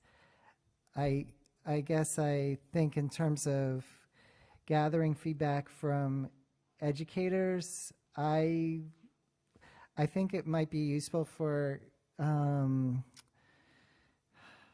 not sure exactly what needs to happen there, but because it seemed to me that we did have these forums and we did get feedback on what we have so far, and kind of like what the superintendent was saying, we don't have more detail, but I feel like there's something I'm missing from the educators about what they are wanting from us at this phase, and I'm not sure exactly how to gather that input from them, except to say if you're watching this meeting and you're an educator and there's something specific you want from us, please let us know. But I'm just not sure exactly what it is you're asking for at this point, given the information that we have. We presented the information we had and we got your feedback, and now we're gathering more information. So I guess I'm on board with the folks who are saying, let's not have more meetings where we're not sharing any new information and we don't have answers to questions that people are likely to ask. Thank you. Further discussion on the motion? So the motion was to charge the committee with additional discussions with the staff. Do people still want to go forward and vote on that? I'm not getting a sense that you do. I think the conversation during the discussion changed. I don't think. What's the timeline for that? For a second, I had to remember what the motion was in the first place. Yeah. What are we talking about again? Yeah, I think, and I think right now it's fine for us to have an open discussion. I do also want to highlight what both the mayor and member Martini stressed in their comments, which is it is possible to make a plan for that brand new elementary school that we might want, or we do want, but we cannot wrap that up in the dynamics of a district that needs certain things in the near future, not 10 years from now. And so perhaps there's a role for planning and construction or another entity to help with that process at this time of the concurrent planning thing. Who made the motion? Should we withdraw the motion? What's the process for withdrawing a motion? I made the motion. No, I didn't make it. You made the motion, and I seconded the motion. I think you asked for the motion, and I made. I think you. I think yeah. I asked for it. I don't generally make the motion unless I'm trying to be petty or prove a point, and I wasn't at that point, at least. How do we withdraw a motion? Are we all good with just? I think I would have to withdraw it, but Yeah. But I am really concerned at the sense of being slighted or dismissed by some of our staff. Sure. And I don't want to compound that by saying, well, we thought about asking for more input from you, but then we decided not to. We could also amend the motion, friendly amendment, to charge the redistricting committee with continuing their work based on the feedback that they've heard this evening. Yeah, I'm just interested in what the timeline is. That's what I'm getting at, is timeline. So next month, or are we thinking? And you know what I mean? Can we get an idea of when it would be feasible to have a presentation, like Member Johnson Musad was saying, about the costs associated with the options involving Green River? That was the NASDAQ presentation. That's what's in the materials they provided us. Well, but it was kind of general that these options would be costly, but and I don't want to dump a bunch of money into some kind of study to tell us exactly how much that would cost. But I think cost is something that's been brought up by several people, and I think this is sort of typical of a lot of public discussions about issues like this. you might have meetings for months and be talking about it, but then people kind of tune in when it's obviously getting closer to decision time. So I think folks didn't necessarily pick up on all of the things we've already talked about. So can we get an idea of what, can we provide a presentation or a discussion or an agenda item or something at the next school committee meeting, the one after that, something like that, because then we would have a timeline on when the subcommittee is going back to the staff. Okay, so Sorry, that was really long-winded. that's fine. I saw Secretary Ekstrom. I want to also interject because I held off from saying this one piece, and I think it's important to put it out there. When you work with municipal projects, with construction, with capital planning regularly, you know off of the top of your head that anytime you're going to undertake renovations or construction, it's like when you have the fancy old Saab that you need to take to the specialist car mechanic. It's $800 to just open the hood, right? When you're doing construction in a municipal environment, it's $25,000 average just to get an architectural engineering plan. So just to have someone come in and say, you want to do what? Okay, we'll sketch it out for you. This is what we think it would cost within the next 60 to 90 days, right, to start construction. We who work with these projects all the time know that, but I'm conscious that our public who dips in and out of our discussions does not necessarily know that. So when you're talking about the 3 occupied elementary schools, around $75,000 just to talk details of construction, and if you throw Green River into it, I don't know that we could get a contractor to talk to us about it anymore. We've stopped and started so many times, they're not going to come back. I'm joking, of course, but you potentially are looking at just another $25,000 again on Green River. So now we're at $100,000 just to figure out what we would do for renovation and construction at each school.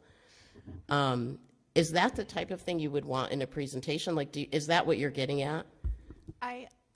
You said that I would like to put out there that you said all that previously. So JCTV. I'm sorry. Not at this I meeting. think I said it to you. No, you said this during a school committee meeting. So that has been like part of the discussion. I think it is part of why the committee decided to ask for more information about option 1. But I don't think that aspect of the discussion got across to a lot of people. Given that there is now a high level of interest, I've gotten more correspondence about this issue in the last 2 weeks than in the entire time that this has been evolving on the school committee. So it seems like now would be a good time to summarize the relevant information for people again and make sure that this is widely known. Am I making any kind of sense? Yes, so that makes perfect sense. I don't think it gets us closer to an actionable item for our motion. I don't want to put it on you, our motion, because we were going to withdraw it and you wanted to kind of rework it. I don't mean to put you on the spot. Anyone collaboratively can help, and I see Member Johnson-Musad perhaps willing to dip in. Yeah, I wonder if you all would trust us as a subcommittee, having participated in this conversation and listened to the public, to have a meeting and identify next steps in a small group and bring them back here. Maybe that's a way to proceed. Yes, I heard the superintendent say she thought that was a really good idea. And now I see Secretary Ekstrom perhaps wants to comment. Gesticulating wildly. So I'm going to dip into my admin past, and Superintendent, you can feel free to dismiss or not hear anything that I say right now. it seems to me that part of what's going on is that the public wants to have more cognizant knowledge in front of them. It also seems to me that when you're thinking about this, you need to have a punch list. Like we're going on vacation, I have to make a little punch list of this is what we have to do next. And then after that, we got to do this. And then after that, we got to do this. My question is, timeline, punch list, people want more public information. Perhaps it would be a good idea from a PR standpoint, as well as ease of information sharing, to just stick a tab on the website that has a running punch list of these are the things that need to be done, and put a check mark. I'm simplifying this dramatically. All right. I'm going to interrupt you in the interest of time and efficiency. That's fine. I think we might want to friendly amend the motion that's on the table to charge the redistricting committee with continued conversation around next steps with the redistricting process. Does that work?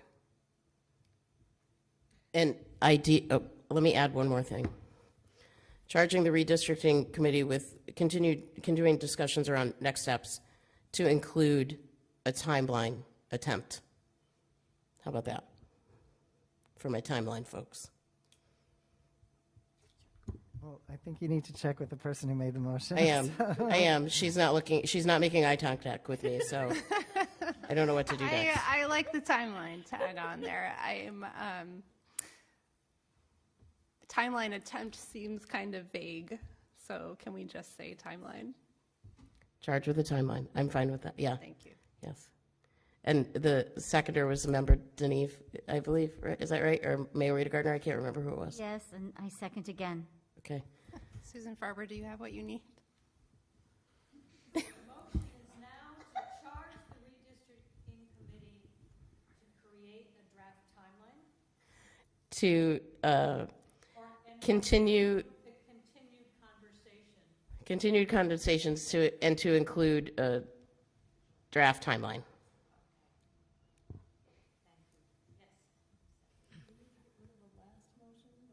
No, we friendly amended it to death. It doesn't look like the original motion, but it's still there. Any further discussion? Marguerite Gardner, please. I just want to remind everyone that this started as a motion to have the committee check in with the teaching staff. So in that discussion about next steps, I just want to make sure that that isn't lost and that you will have that opportunity. Very good point. Whether it's, just the committee meeting with staff or a more open meeting like we're having this evening, your job. From your lips to the chair of the subcommittee member Wall's ears. How about that? Further discussion? And let's move to a vote. Are there any abstentions? Any no votes? So that passes unanimously. Okay. We need to move on. Yes. Thank you all. Thank you for tackling also those items out of order, but I think originally when we started them, we may have been at our freshest. I'm not sure we're at our freshest anymore, but we'll keep moving. So we are on to item number 5/6, reports of the administration, beginning with ASKP. Please. Thank you. Quick and easy tonight, so we'll get through this. With professional development, we hosted CKLA Amplified trainers at each elementary school and middle school last week. The trainers stayed for the day through collaboration meetings and the faculty meeting and got to observe classrooms, got to connect with teachers at collaboration and discuss the curriculum resource, and then stayed through the faculty meeting to address any further questions that staff had. It was really a successful experiment. We're hoping to continue that work in the coming months as well and have them revisit. They gave a lot of good feedback on glows and grows and what's been going well and some areas for thought for all of our educators and our principals. So we appreciated their visit and look forward to continuing that PD. Today we had another DESE High Quality Instructional Material Professional Learning Network on the high school math project. The team has finished up illustrative maths field tests this week.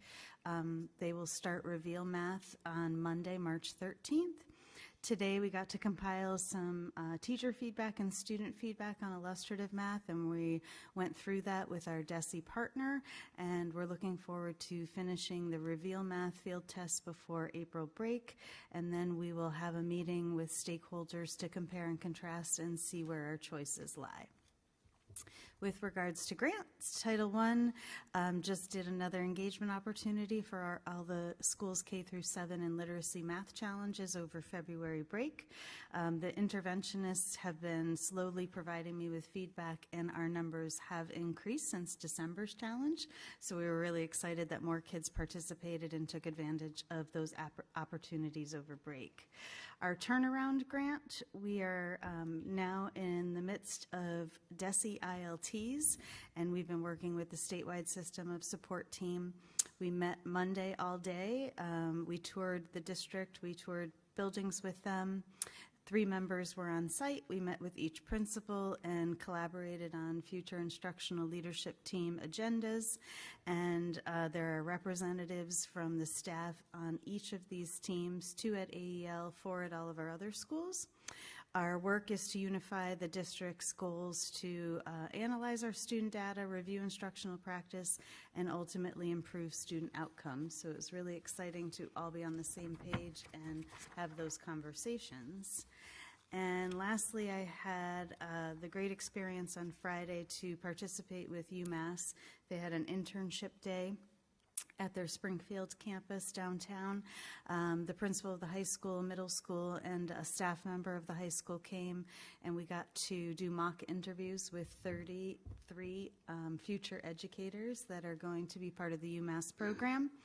And it was really exciting to be re-energized by all of these young educators who are excited to get into the field and excited to be part of our district and really want to come here and intern with our such highly qualified staff. So we look forward to collaborating with UMass and seeing what candidates actually have fulfilled their application to UMass and can come on board next year for a 180-day program. It was a really great day, and appreciate UMass thinking of us because they have really turned it into a Springfield 180-day program, but since Greenfield has been such great partners with them over the years, they kept us included in this so that we could continue to house their interns. So very exciting. And that's it. Thank you. Thank you. Questions from the school committee for the assistant superintendent? Don't be shy, Member Martini. We know Fine. you've got Everyone questions. looks at me, right? Okay, I only have like 2 because this is the point in the evening where I have lost my ability to string sentences. With regard to the math, if I have asked you this before, I apologize because I don't remember what you said. If you anticipate a similar project with regard to elementary and middle school math curriculum?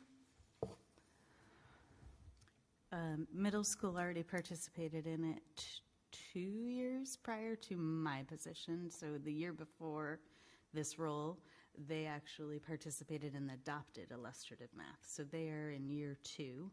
And then 3 years ago, the elementary schools did it and adopted Eureka Math. So that seems a little weird to me to have invested in 2 different curricula, which is yet another new aspect that I hadn't thought about before about this very rough transition from elementary to middle for our students. So are you thinking about taking another look at that? Or have we already sunk so much cost into those that that's not palatable? Well, it's a difficult question to answer, but we've had this conversation because ultimately the high school has chosen illustrative, which could align with the middle school. But if the high schools parameters and priorities really are a better fit with Reveal and they choose Reveal, we will adopt Reveal. And when we were talking with our DESE partners today, it's not unusual for districts to have different programs. When you go through this year-long process, you really look at the student body in front of you. And while it may be wonderful to have illustrative math K to 12, there are many schools that are on this professional learning network that are very different in choices at different grade levels. So our next hope really is to move on to high school science, because the next year's professional learning network will be around science. And with the adoption of a new ELA curriculum K through 7 this year, to put an extra add-on lift for elementary staff to have to adopt a new math program or to switch the middle school to a different one is really food for thought that we need to have more conversations on. Right now, though, DESE's kind of advice to us is to see a program through 3 to 5 years and see the effect it's having on student outcomes, and then start to think about if you really do want to shift and have a change. Okay. Sorry. You look like you want to say something. I do. Christine. Yeah, we're getting too good at this, Member Martini. One thing I'd like to clarify is these are the resources. We're always teaching to the standards. So the use of the resource, it's teaching strategies, but we're really teaching to the standards. So those won't vary. The fifth grade standards are the fifth grade standards. And when I got here, Karen and I had the exact conversation that you brought up, like, why did we do this? It was done before us. So there are ways when we have the opportunity to do more in-depth curriculum writing and alignment that we can ensure that there aren't gaps between what one resource may have included and what the next one includes, so that we ensure that we bridge those between grade levels if there are any. So we've had that explicit conversation. Great. I understand pretty well the district's choice in CKLA because of how that curriculum aligns with strong evidence for how students learn to read and write. I'm not sure I understand that as well with regards to why the district is considering the 2 particular math resources that are at hand. And using, as best we can, evidence-based practices helps the most students, including students who come in with a disadvantage, whether that's socioeconomic or because of a learning disability or other issues. So I'm wondering if we could have some more information about the evidence base for the 2 under consideration. Yes, I can share the cure rate and ed reports on both of them. They're both rated green, which is the highest rating you can get. I think I we've included seen them those. a couple. Yeah, a few months ago, yes, didn't we when see them? first started, but I can reshare them. But they are vetted through Curate and Ed Reports and approved by DESE and rate green, highly evidence-based curriculum. I think that wasn't quite what I was looking for. Ed Reports and resources like that are pretty broad, and I'm specifically interested in the potential impact on disadvantaged students. And particularly our disabled students. So I would like to have some perspective on that. Is that something that you would be able to talk about next month? I'm going to interrupt. I would prefer that Vice Chair Martini have a conversation one-on-one or two-on-one with the superintendent and the assistant superintendent about that. I don't see that it falls within the parameters of the school committee. If we had policy goals that we were trying to achieve related to that, then we could address it that way. But right now, we don't have policy goals like that. I think it's unfair to ask that in this format right now. It's a little bit outside of our lane as school committee members. But I know they would take the time to talk to you about it. Okay. And I also know that should we want to pursue policy goals related to things like disadvantaged students, low-income students, whatever the things were that you so importantly said, we should work on that as well at the policy level. Okay. I would be interested in the committee considering some policy work around evidence-based instructional practices, actually. So that might be something for consideration for the subcommittee. And thank you for that. And just one other question. I wondered how and when will the stakeholder meeting that you mentioned be announced for people? So we did it through the school councils at each school. So it'll probably be the May meetings, only because they will not be finished with the field test until the April breaks. So we can have Principal Morrison and Principal Fenimore make sure that, just Principal Morrison, Michelle doesn't need to be involved in this, send out for the school council meeting so that everyone can attend that public meeting at the high school. Okay. I would just want to note that in the past, school council meetings have not been disseminated very well. I recall this when stakeholder meetings were happening in regards to the ELA curriculum. It was hard for me to find information about them on the school website. I found conflicting information about them. I would receive information in an email 2 hours before the meeting was to take place and things like that. So I would just want to make sure that meeting announcement is put out well in advance and make sure that the info is accurate and goes out in several ways. Thanks. Any? I like to go after Vice Chair Martini because she always asks the questions that I'm thinking, but better.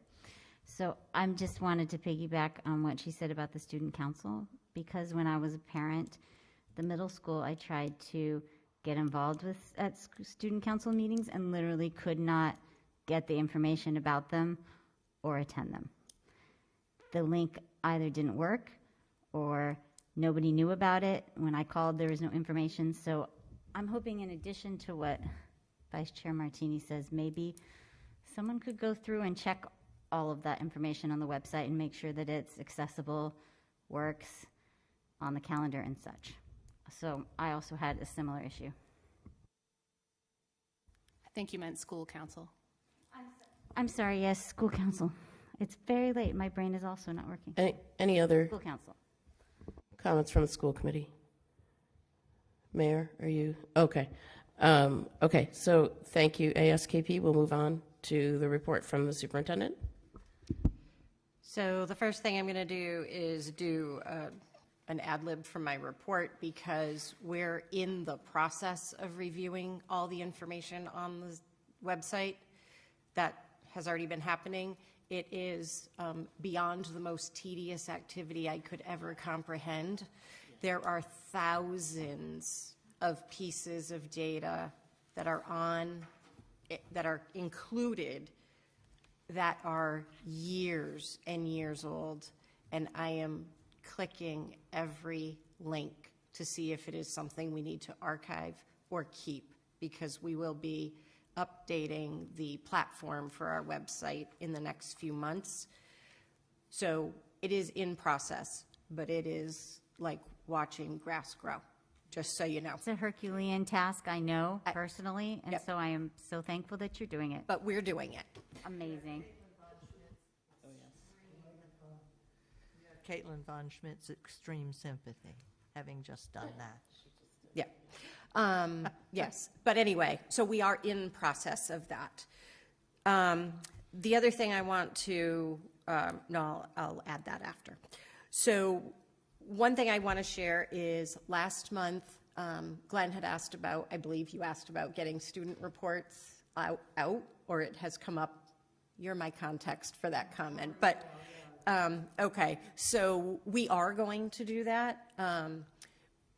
Derek and I are working on the best way to do that because teachers feed the information for the compilation of the student report. So we're working to either get it as part of the school committee materials, which would be shared when they're shared out with you, and or posted on the high school website after the meeting. So, but we are working actively to get their student report available to the public because there's a lot of information in it and some things that people would want for reference. So we're moving on that.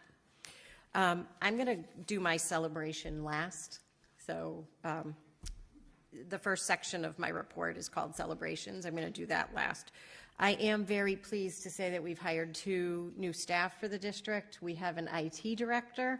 John Grimaldi has joined us, and he has public school experience as an IT director as well as corporate, and he started on Monday. So we're very pleased to have him. He hit the ground running. And Mike Savinis, who was our interim director, is exceptionally pleased that John is on board. We also did hire a director of early childhood. Meryl Maselli will be joining us after the April break. So there will be a period of transition between Nancy Putnam, our principal, and Meryl, but I think it's beneficial to have Meryl involved as we begin to prep for next year's preschool class. So there will be a little bit of overlap, but we're very excited about both of those additions. Strategic planning, the focus groups are in process of being announced. The dates have been identified, and Dr. Houle has the names and contact information of everyone who included on their survey that they were interested in being part of it. And Derek has been asked to have some students participate in the student focus groups that are scheduled at the high school. So that information will be going out shortly. The FY24 superintendent's budget will be presented on Friday. The budget is going online if it's not there already for reference, and Lauren is creating a section on the front page of the website where all the budget documents will get updated as we go through the process. So after Friday, my budget presentation will be added there. If there are addendums or modifications to the superintendent's budget by the school committee, that updated version will be added. So all iterations will be updated as we go. I participated in a webinar or a virtual meeting with the Massachusetts Taxpayers Association today. That's a private organization that does a lot of work analyzing school and municipal funding.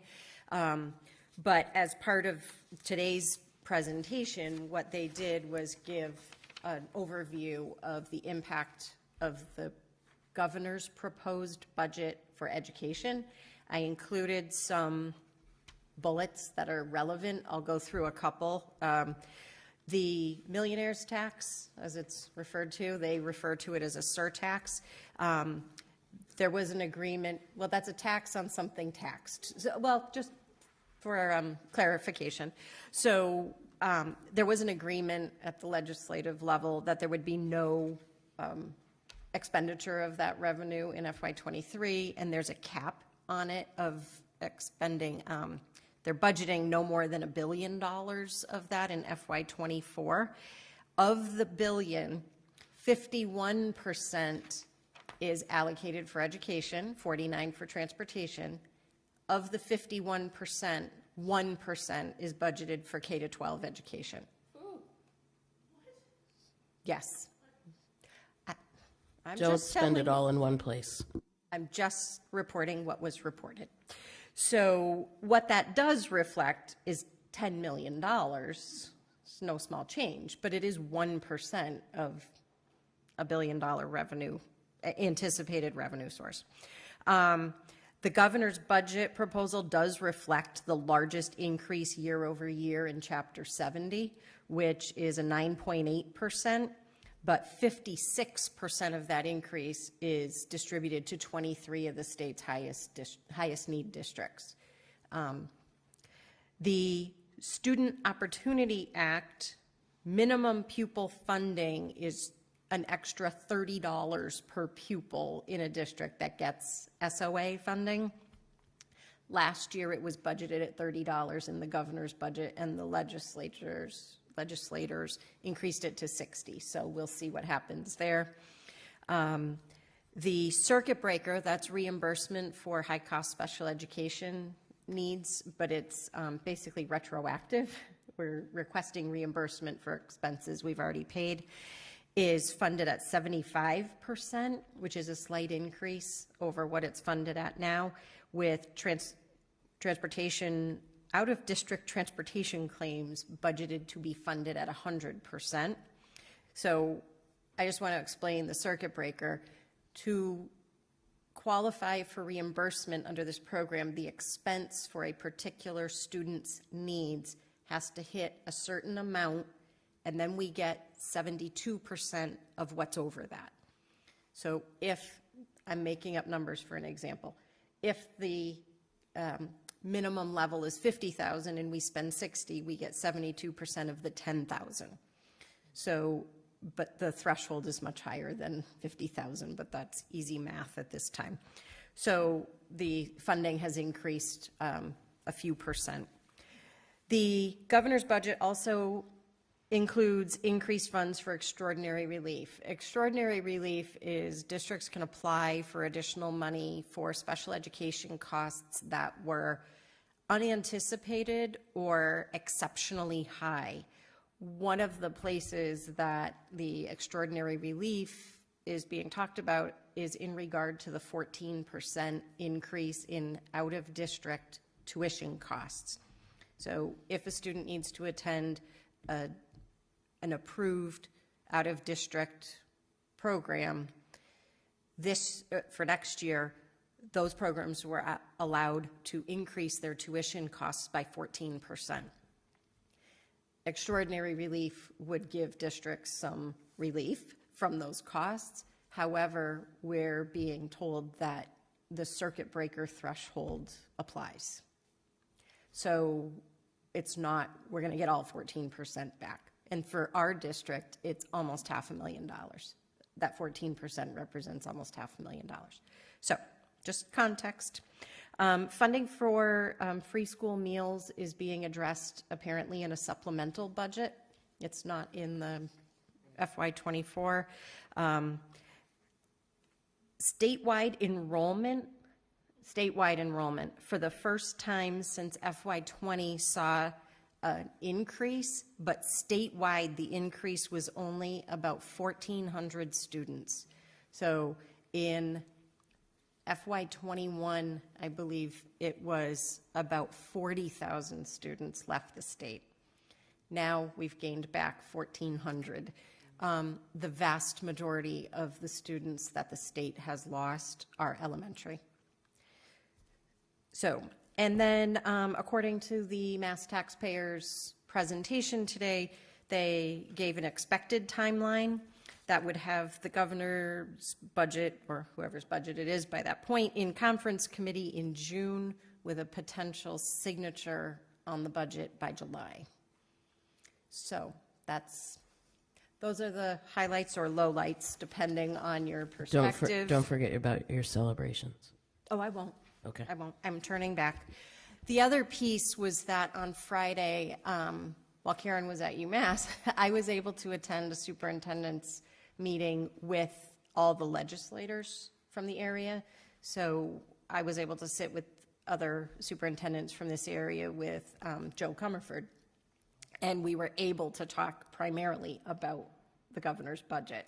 And she has solicited specific questions from her superintendents that can be presented at the Ways and Means committee meeting. So I certainly submitted some questions about the extraordinary relief cap, and Andy had some questions that we forwarded to her. So that was a wonderful opportunity, and I know I appreciated it, and I think the other superintendents did as well.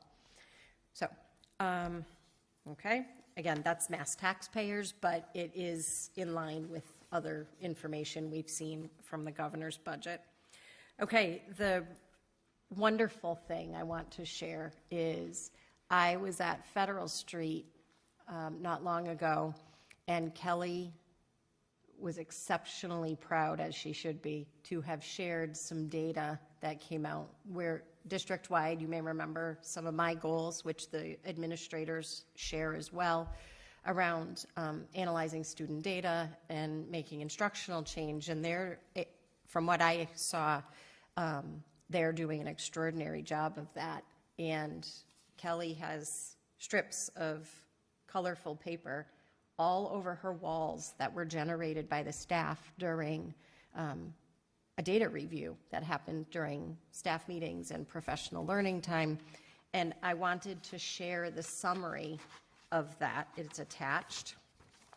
And I want you to, when you have a minute, look at the change. We talked when I presented MAP, and we talk about MCAS. Let's be honest, that's all like ugly and gloom and doom. But we also talked about the fact that it takes a while for the improved skills to show on a high stakes test like that. This is day to day in the classroom student performance, and our students are making gain. You can see that coming out of being in yellow is not bad, just so you know. Being in red is more concerning. Yellow means moving toward your goals. Green and blue are where it's at.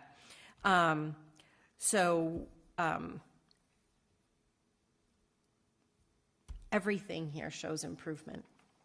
All grade levels had areas of improvement. Each individual classroom, not that they're identified on here, but each individual classroom had areas of improvement. So this to me is worth celebrating, and I did communicate with Kelly and hope she has shared it with her staff how this is just fantastic. It's impressive. I know it's not where the staff wants to get, like Kelly's talking about all the next steps they're already talking about and the changes they're talking about making in instruction, but this is where it's at. So that's why I saved it for last. Thank you. Questions or comments from the school committee? Mayor Rita Gardner, please. I just wanted to thank you for that. What's interesting to me about it, just thinking about the strategic planning meetings that we had where we would see such dismal results. Yep. Just to see this in that short period of time is great. So yes. And I'm realizing, I'm sorry, there are some acronyms on here that you probably don't know. ORF is oral reading fluency, so their ability to rapidly decode words. DIBELS is our test. I'm looking at what else is here. PSF. Oh my goodness. All of our elementary teachers are gone. PSF. Yeah. Segmentation. Yeah. It's phonemic. It's segmenting words. Chunks. Sorry. So that's all I've got for you tonight. But phony.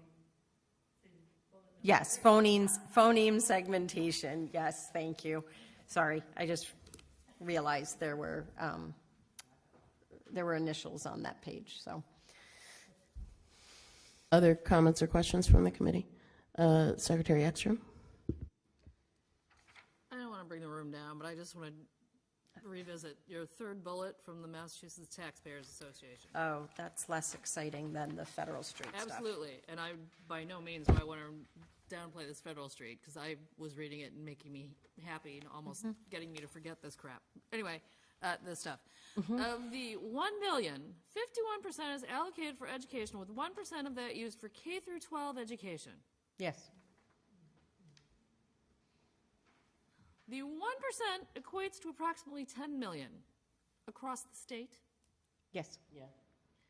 That's what I figured, but I just wanted someone to say it out loud. All right. That's abysmal and appalling, and I don't know why anyone would would be excited about having voted for something that would equate to $10 million. I don't think that's what we did. That's what I'm saying. Other comments? Please, Member Johnson-Musad. Well, I just have I don't know if they mentioned where that money is going. Is it going to pre-K? I mean, that would be great. A chunk is 14% is going to early childhood, and the remainder is going to higher education. The remainder of the 51%.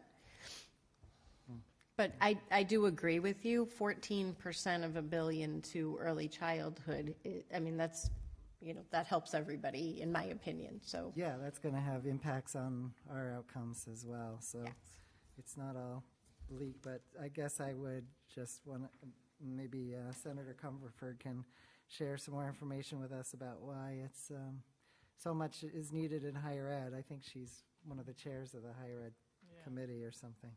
I can inquire. Please know there is much more information out of the Mass Taxpayers presentation, but I wanted to get bites that I thought would be relevant, but they are supposed to share the slides, so I'd be happy to forward them. That might provide more information, but I also am happy to ask. I can get in touch with her and ask as well. Other questions or comments? Member Deneve, please. I had a question about the budget hearing on Friday. What can we do in the future to have it not happen at 11:30 a.m. on a work day? Is there something that we can implement so that that doesn't? We try our best to schedule everything at times that are accessible. This was an exception. We were not on a timeline that had detail in the budget that we needed to post it appropriately when we wanted to. I explained that to the City Council. I explained that to you privately today. We've worked with the city to make sure that we're doing our best to meet the mayor's timeline and also meet our obligations under the charter and the open meeting law. We are doing business of the schools, and the schools operate during the day, and we're doing the best we can. Okay, but this isn't a contentious question. I'm asking what can we do in the future so that this doesn't occur again, because in the past years it's always been at 6 p.m. So could we, when we make our calendar, could we perhaps mark these benchmarks that need to be observed?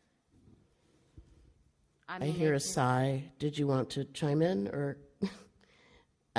So we do our best. I'm not we saying try. anybody The isn't original doing their plan best. was to have it at 6 p.m. on, I believe, the 9th, the 2nd. We Okay. did not meet that. We do our best every time. No one's I saying think you're we not have doing your learned. best. I think we have learned. The public finds us accessible for issues that they want to address, regardless of the time of the meeting. Okay, no one's saying you're not doing your best. I'm just thinking of the future of how next year maybe we don't do this because 11:30 is when people work. That's all I'm bringing up. I think it's a valid point. So since this is on Zoom, the recording will be available later. For example, I cannot go because I'm working, so I will have to watch it later and then send my questions to you. So, but I feel that it's worthwhile to ask because I only heard about the reason why by watching the city council meeting, and it frustrates me that that's how I learned why this was happening the way that it did. Yes. Any other questions for the superintendent? Member Johnson-Musad.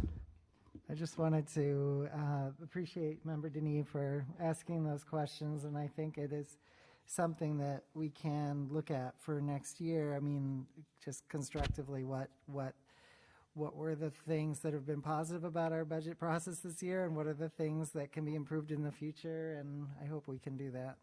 Maybe set a date now for when we hope to have it. At least there's no reason why we the calendar's the same every year. There's no reason not to pencil in a date to at least have as a goal. Any other questions or comments? Okay, so we also agreed to have the budget update under the reports from the administration. That is item number 2 from the agenda. You have materials in the packet about the budget. This is FY23 budget update. If anyone has questions or comments. I have a few points to share. Oh, please, go ahead. Just the summary points from Andy. We're still generally on target with our spending plan for the remainder of the fiscal year. The unallocated funds that were available at the last report, that balance is down about $120,000 because we had unanticipated special ed contracted services. Primarily, that is psychological evaluations that are needed. So we're contracting with school psychologists for that. We are doing a purchase order review. What that means is any funds that were expected to be expended, we're now reviewing purchase order by purchase order, and if those expenses will not be realized, we'll be releasing those funds. So hopefully that will offset some of those, which I believe, truthfully, will continue to have to encumber funds for private school psychologists to continue to do evaluations. So, and then any of the revolving accounts that you see, such as preschool tuition and athletics, those are still anticipating fourth quarter revenue. So those are the Thank you. highlights. Questions or comments from the committee? Everyone's looking at me like they're done. Okay, I'm not seeing any questions or comments, so we'll move on. I would like a motion to skip school committee reports in its entirety this meeting. So moved. And a second. No. Because the budget is coming up, we need to have the budget subcommittee make a report. It's going to be 2 sentences. I would like to make a motion that we only have a report from the budget subcommittee. So moved. And a second. Second. Anyone opposed or abstaining? Okay, so we will move forward with just a budget subcommittee report, a quick one. So we had a budget subcommittee meeting to review the superintendent's proposed budget prior to it coming to the full committee or prior to the presentation, and we wholeheartedly supported it and requested no changes be made whatsoever, and in fact made a motion as such that there will be no changes made to the superintendent's budget prior to a presentation. Thank you. Any questions for the budget subcommittee? Okay, thank you very much. And we will move on to school choice seats for 23-24. And I neglected to get smarted up about this spreadsheet before the meeting, so I'm going to turn it right over to Christine because, yeah. Okay. Go ahead. So to synthesize, the current school choice seats that are occupied are in the first column under school choice by school. The next column, those are the ones I want to add for next year. The third column, still open from school year 22-23, this current school year, is there are some seats available that were not filled that I would like to leave open. So that's in the third column. Primarily, those are at the high school. And then total seats available for school year 23-24 is what the combination between the new and the still open would represent. That is what I would like to have as our school choice available seats for next year. And thank you. And it looks like you've provided a suggested motion at the bottom of this. If my math is right. I would like a motion to add 33 choice seats in addition to those still open from school year 22-23 and those currently unfilled. Yep, filled. Currently filled. It's late. Currently filled. Sorry. So move. That was Member Wall, and a second from Vice Chair Martini. Discussion, please. I'm not hearing any discussion. I'll ask a question just to ask one. I assume that we can handle capacity-wise having these seats? I always ask the principals if they would like to have school choice seats available, and if so, how many and at what grade level. So this is completely based on their assessment of their enrollment. Thank you. Anything else? Okay, we'll move to a vote. And is anyone abstaining from voting? Anyone voting no? So that passes unanimously. And we'll move on to our library book surplus project. And I would take a motion to address items 8 and 9, knowing they're not really items 8 and 9 at this point.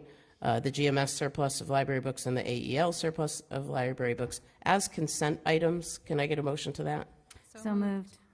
And that was my second as well. Great. We have lists of the weeding in the materials for tonight. Do we have any discussion? Seeing none, we would move right to a vote. Oh, the motion was made by Vice Chair Martini and seconded by Member Deneve, I believe, if I heard it correctly. That's great. That's fine. And any discussion? Okay, we'll move to a vote. Anyone abstaining from voting on the surplus? Anyone voting no? So that passes unanimously. And our final item, the aquarium surplus, aquarium equipment. If you were familiar with the beautiful goldfish that was in the central office, he's gone to a new good home because the aquarium needed $4 million worth of new equipment, and we decided not to proceed with that purchase or the RFP associated with it. And the guy who took care of the aquarium has taken on the fish gladly. He brought it to an adoptive home. There you go. We had to make a decision. I mean, the alternative would have been to bring Morty to the committee to be declared surplus, and I felt that in an interest of life-saving measures, we would just let him go with the fish man and be adopted. Can I get a motion to declare the aquarium equipment in central office as surplus? So moved. And a second. Second. Any discussion? And we'll move to a vote. Thank Morty for his service. Thank you, Morty. So done. Anyone abstaining from voting? Anyone voting no? Morty's abstaining. That passes unanimously. And we do have, of course, our requests for new agenda items. I would start with asking folks if they like Susan Farber's idea of putting the heavy stuff at the beginning of the agenda and the business stuff further down. And would we like to make that a regular part of our template? Yes, people are nodding. Yes, we'll try for next time. We'll see how it goes. It seemed like it worked okay. Other requests for new agenda items? I'll just add that bundling things under a single consent agenda item in the agenda would be great too. I don't disagree. I want to make sure the public isn't confused about what we're doing. That's all. So we can bundle. My thought is always let's bundle them when we're here so people aren't confused about what's appearing on the agenda or not. I can share a template that I use in Wendell, but we kind of have an item that says consent agenda, and then it says approve the minutes, approve the surplus, approve. So it's all clear, and with consent agenda, any member can ask to have something taken out of it. So it is pretty clear, and it can make things go a little faster. Thank you. Any other requests? I'm not hearing anything else. I'm not seeing anything else. So I would need a motion to open an executive session. I will read the blurb. The important piece is we will not return to open session after this. And the executive session exemption reasons as pursuant to MGL C30A, Section 21A, subsection 2, to conduct, or exemption number 2, to conduct strategy sessions in preparation for negotiations with non-union personnel or to conduct collective bargaining sessions or contract negotiations with non-union personnel. Exemption number 3, to discuss strategy with respect to collective bargaining or litigation if an open meeting may have a detrimental effect on the bargaining or litigation position of the public body and the chair so declares, and I do declare. And exemption 4, to discuss the deployment of security personnel or devices or strategies with respect thereto. And finally, exemption number 7, which is really long, and it's about approving minutes from the February meeting. Do I have a motion? So moved. And a second? Second. And we do need a roll call vote for going into executive session. Secretary Ekstrom, please. Member Deneve. Yes. Ekstrom, yes. Member Johnson-Mossad. Yes. Chair Martini. Yes. Chair Poyetti. Yes. Member Wall. Yes. Chair Wiedegartner. Yes. And can we do a motion to adjourn? Yes, as well as a motion to adjourn, which closes the public session. Anyone? I move to adjourn. And a Second. second. There we go. And then we are adjourned at whatever time it is, 9:10 p.m. Thank you all.